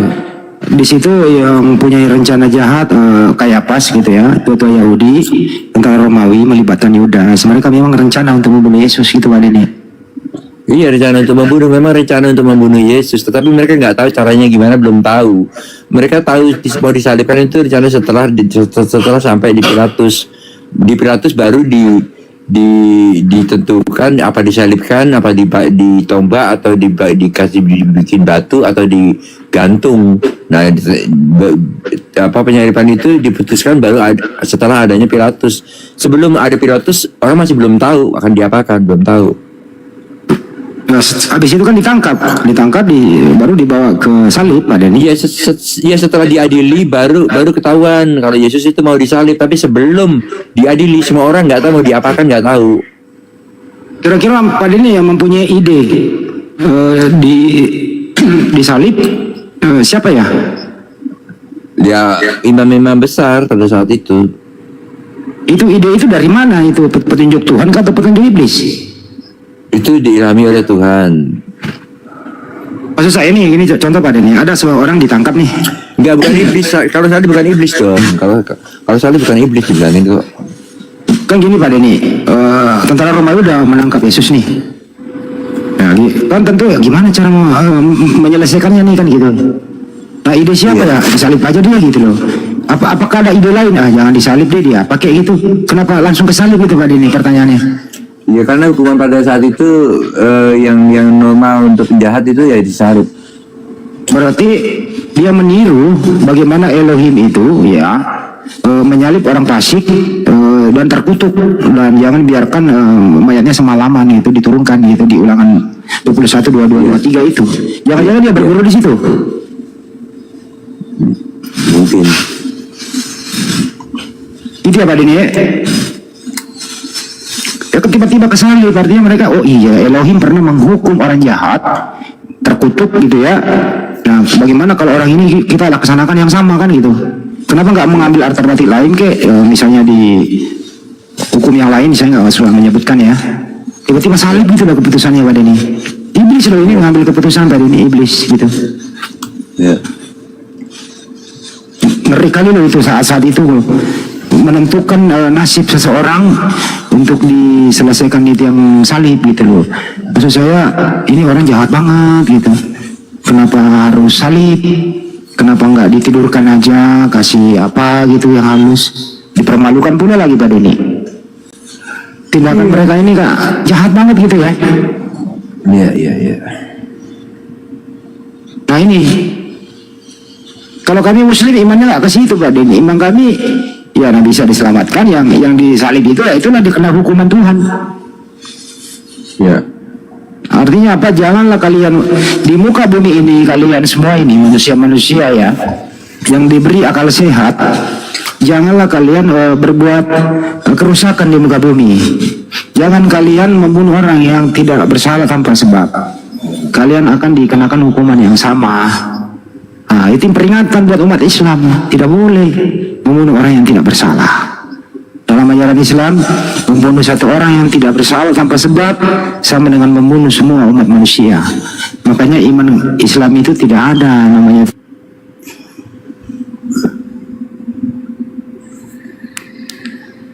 Terputus. Kemute nggak ada suaranya.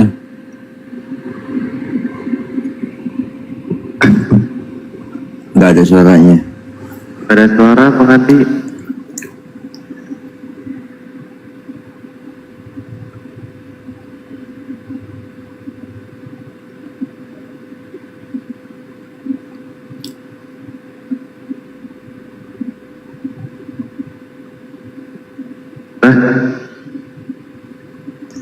Kenapa ada yang ribet atau gimana nih? Kenapa nih Bang Andi? Nggak tahu. Kalau Bang Handi tuh sama aku tuh memang selalu begitu. Dia tuh sukanya bertanya. Iya. Dan aku menjawab gitu. Aku sama Bang Handi tuh nggak pernah ribut aku sama Bang Handi itu. Dia orangnya baik. Jadi kalau Bang Handi diuji sama aku tuh dia selalu bertanya aja. Aku yang menjawab aja. Coba gitu aja kita kalau ngobrol. Jadi kita nggak pernah berantem. Gitu. Ini gimana? Kenapa ini Bang Handi? Nggak ada peringatan apa?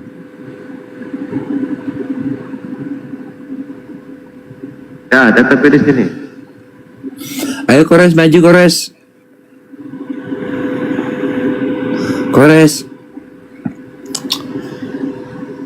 Kores, ayo maju. Oke. Tadi sih lagi makan ya Kores. Dipanggil nggak nyaut.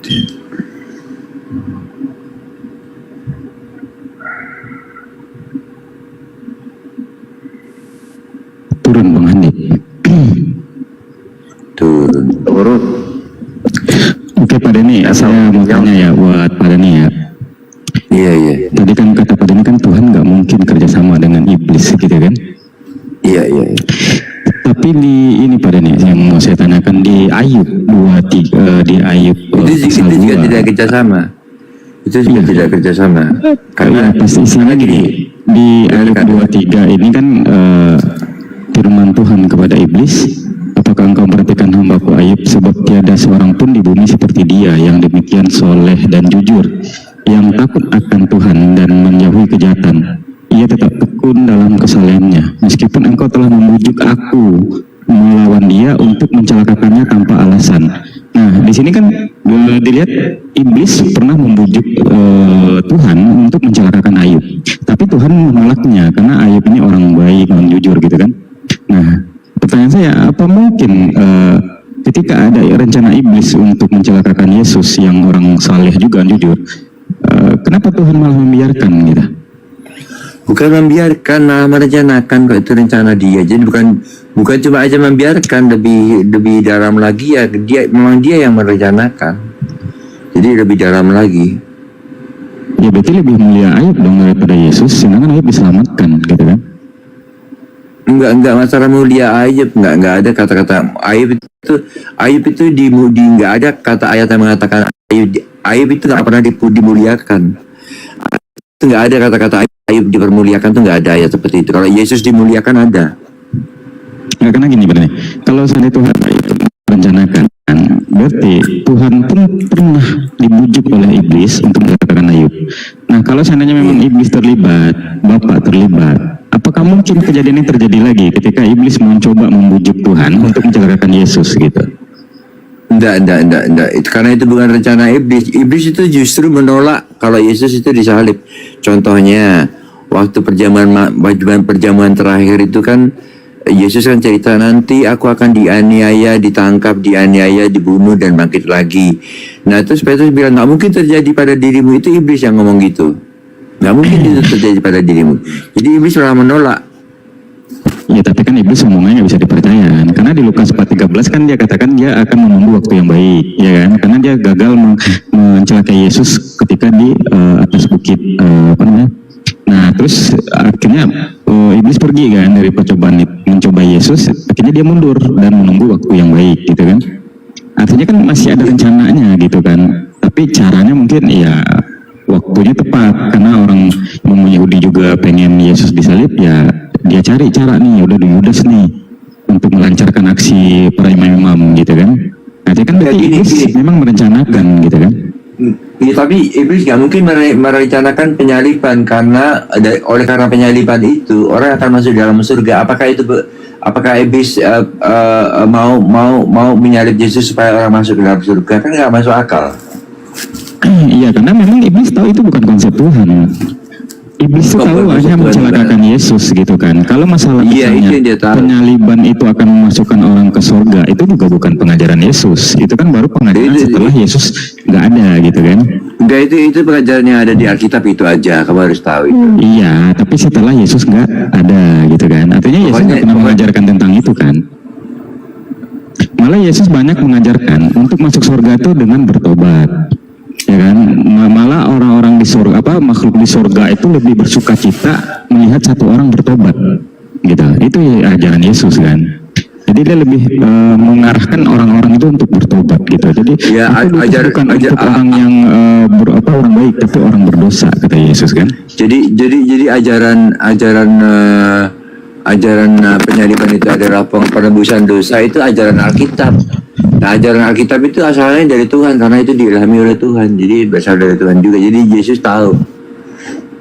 Iya, kan Yesus konsep itu muncul kan setelah Yesus diangkat. Benar nggak? Iya, diterangkannya, bukan muncul, diterangkannya. Setelah dia diterangkannya.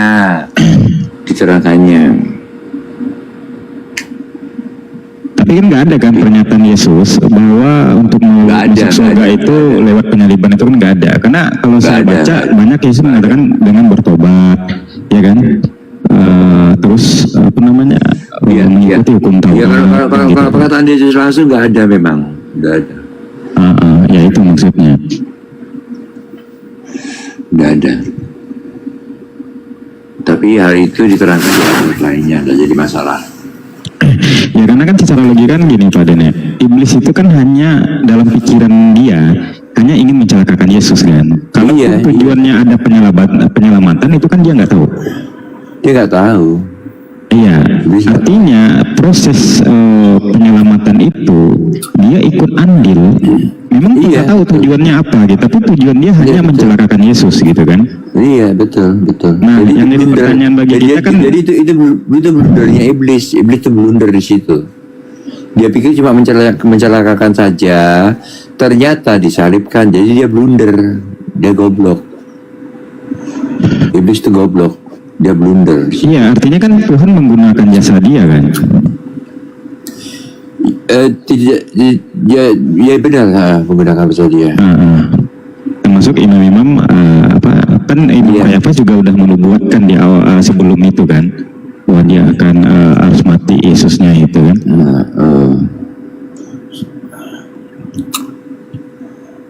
Nah, makanya apakah itu yang saya tanyakan, apakah yang kejadian ketika iblis pengen mencelakakan Ayub itu terjadi lagi gitu kan, tapi Tuhan kan menolak. Beda cerita, nggak ada hubungannya.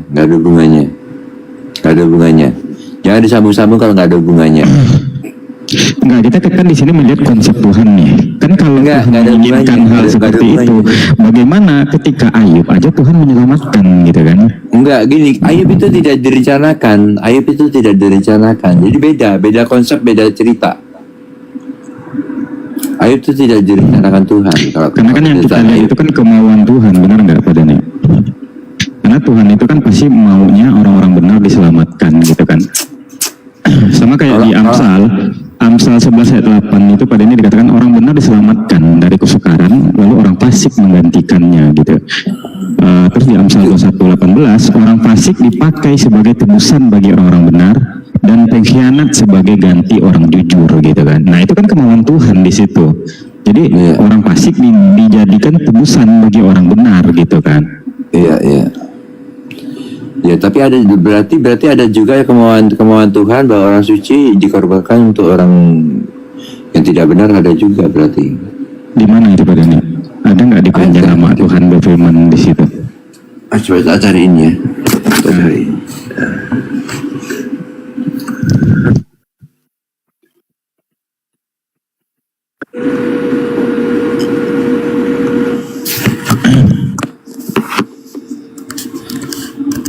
Karena kan kayak di Yohanes 8:29 Yesus mengatakan, dan Dia yang telah mengutus aku, Ia menyertai aku, Ia tidak membiarkan aku sendiri, sebab aku senantiasa berbuat apa yang berkenan kepadanya. Ya kan? Terus kemauan Tuhan di Mazmur 3:7-8, sebab Tuhan mencintai hukum dan Ia tidak akan meninggalkan orang yang dikasihinya sampai selama-lamanya. Mereka akan terpelihara, tetapi anak cucu orang fasik akan dilenyapkan. Di Mazmur 34:18, Tuhan itu dekat kepada orang yang patah hati dan Ia menyelamatkan orang-orang yang remuk jiwanya. Mazmur 37:33, Tuhan tidak menyerahkan orang benar itu ke dalam tangannya. Ia tidak membiarkannya dihukum ketika dia diadili. Nah, Yesus kan dihukum tuh. Nah, harusnya kan Tuhan basic kan menyelamatkan dia gitu. Ini ayatnya. Roma, kok enggak keluar ayatnya? Roma 3:25. Karena Kristus ditentukan oleh Allah menjadi jalan perdamaian karena iman dalam darahnya. Hal ini dibuatnya untuk menunjukkan keadilannya karena Ia telah membiarkan dosa-dosa terjadi pada kesabarannya. Nih, Kristus Yesus telah ditentukan oleh Allah menjadi jalan perdamaian karena iman dalam darahnya. Darahnya itu waktu dia disalib itu. Hal itu dibuatnya untuk menunjukkan keadilannya karena ia telah membiarkan dosa-dosa yang telah terjadi dahulu pada masa kesabarannya. Jadi Kristus itu sudah ditentukan sebagai jalan perdamaian. Nubuatannya sebelum disalib ada nggak pada ini firman Tuhan? Kalau nubuatan tentang disalib itu ada di Mazmur. Iya, orang suci akan dijadikan penebus dosa orang-orang bersalah. Ini Yesus. Bukan nubuatannya sebelum terjadi penyaliban. Kalau Roma kan setelah penyaliban kan. Yang sebelumnya maksud saya Pak Dani. Dia sebelumnya harus aku cari, aku nggak tahu itu. Ya kayak di Mazmur 37:17 juga dikatakan di situ, sebab lengan orang fasik dipatahkan, tetapi Tuhan menopang orang-orang benar gitu. Di Mazmur 37:40-nya Tuhan menolong mereka dan meluputkan mereka. Ia meluputkan mereka dari tangan orang-orang fasik dan menyelamatkan mereka sebab mereka berlindung padanya. Aku nggak ada. Itu di perjanjian lama, adanya di perjanjian baru.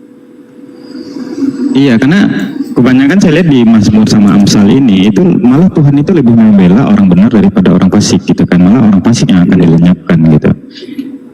Terus di di pengajaran Musa yang terkutuk itu kan orang penerima suap gitu kan. Itu Yudas. Iya. Itu ayat itu Yudas. Iya, di Amsal nih orang fasik menerima hadiah suap. Artinya yang disebut orang fasik itu berarti penerima suap gitu. Nah, kalau kita merujuk kepada nubuatan di Mazmur tentang Tuhan menyelamatkan orang benar, menebusnya dengan orang fasik. Jadi memang ada kemungkinan Yesus itu memang diganti dengan orang fasik gitu. Ya itu adanya cuma di perjanjian baru, di perjanjian lama tidak ada. Berarti kalau menurut Pak Dani, kalau seandainya nggak ada di perjanjian lama, berarti niatan Tuhan untuk menggantikan Yesus untuk mengganti dosa-dosa itu baru ada Yesus atau memang udah dari awal gitu? Kalau rencana itu kalau rencana Tuhan itu adanya sejak dunia belum diciptakan. Nah, di mana itu Pak Dani? Paling enggak minimal itu dinubuatkan di kitab Kejadian itu. Kalau kamu mau yang tertulis ada di Kejadian. Karena kan waktu Yesus lahir, ketika Gabriel menyampaikan kabar gembira ke Maria akan lahir seorang anak, di situ kan juga nggak ada disebutkan pada ini. Itu malah disebutkan dia akan menjadi seorang raja, akan menjadi seorang penguasa di situ. Jadi nggak ada disebutkan dia akan menjadi seorang penembus dosa atau dia akan menjadi, itu nggak disebutkan. Artinya dari lahir aja tujuan Yesus dilahirkan itu kan Gabriel itu kan menyampaikan firman Tuhan kepada Maria gitu kan. Nah di situ kan nggak ada disebutkan tujuannya untuk dia lahir untuk penyaliban gitu kan, untuk penebusan dosa, tapi malah dikatakan dia akan menjadi seorang raja di situ gitu kan. Nah makanya yang menjadi pertanyaan itu kapan rencana itu Tuhan itu mulai berlaku gitu kan? Tiba-tiba jadi rencananya itu berubah gitu. Ya rencananya kalau rencana kapan rencana Tuhan itu ada dan tertulis adanya di kitab Kejadian. Kejadian berapa Pak?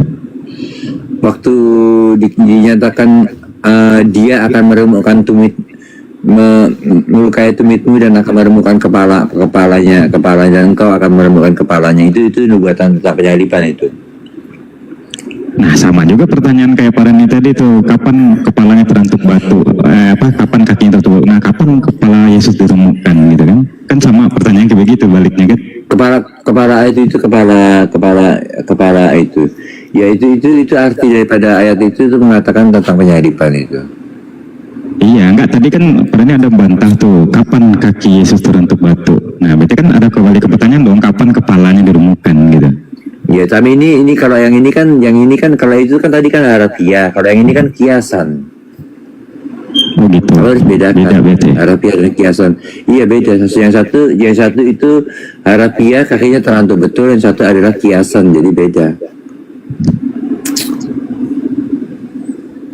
Berarti manusia suci untuk penebusan salah ini berarti memang nggak ada ya tertulis di perjanjian lama gitu ya?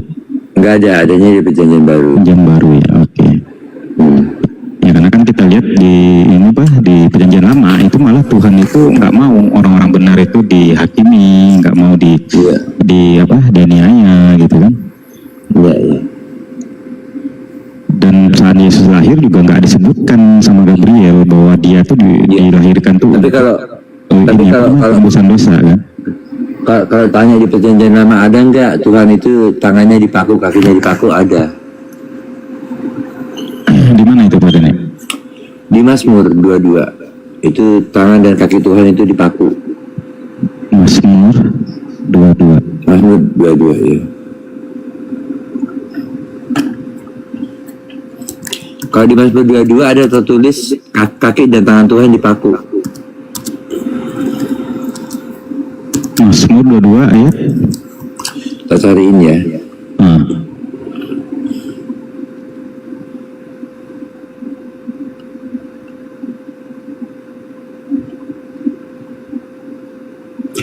Ayat 16. 16 sebab anjing-anjing mengerumuni aku, gombalan penjahat mengepung aku, mereka menusuk tangan dan kakiku. Itu pada nih. Iya. Gimana Tuhan di sini? Kunya malah ini kecil di sini. Itu yang ngomong Tuhan itu Tuhan itu. Kenapa kunya dikecilin gitu? Ya nggak tahu. Regel. Itu nubuatan. Jadi itu adalah ilham yang ditulis tentang Tuhan, nanti tangannya kakinya akan dipaku. Siapa anjing di sini? Orang-orang jahat. Tapi aku ini ulat dan bukan orang. Ini tujuannya ya.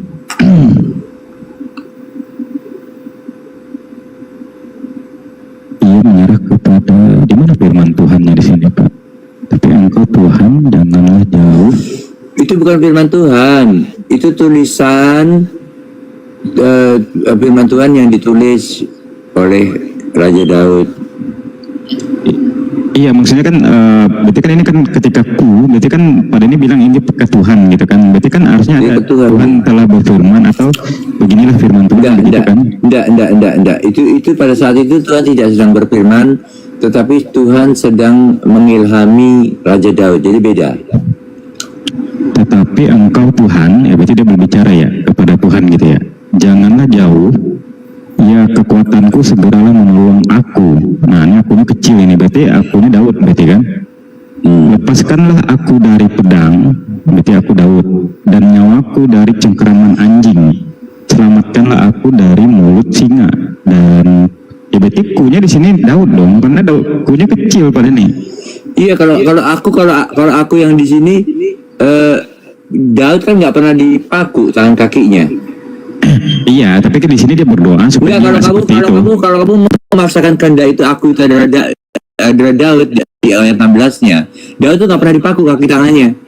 Iya, ini kan harapan kan, doa dia kan. Iya, yang lain aku memang Daud, tetapi pada khusus ayat 16 itu akunya itu aku Tuhan, bukan aku Daud.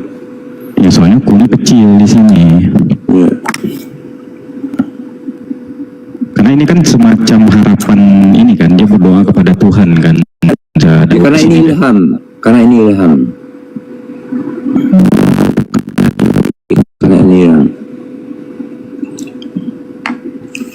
Ya udah aku pamit dulu ya.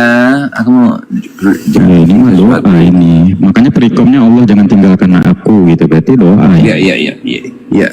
Seperti contohnya ayat pertama, coba kamu baca ayat pertama. Ayat pertama gimana? Ayat pertama kata-katanya untuk pemimpin beduan. Ya terus keduanya lagu rusak di kala fajar, Mazmur Daud, Allahku mengapa engkau meninggalkan aku berseru Allahku dan tidak menolong aku. Ya, Allahku mengapa engkau meninggalkan aku, itu kan yang mengucapkan Yesus. Yaudah aku pamit dulu. Oke, bye-bye. Lah gimana ngucapin duluan gimana sih? Berarti Yesus yang niru Daud. Kok malah Daud yang niru Yesus gimana?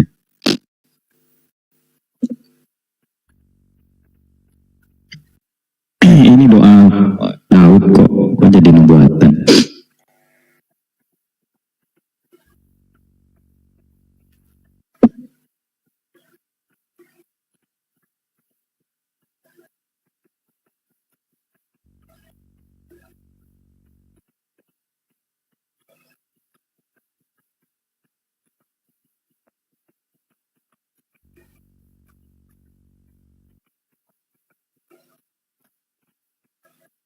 Bang J, kenapa dia pada diem nih?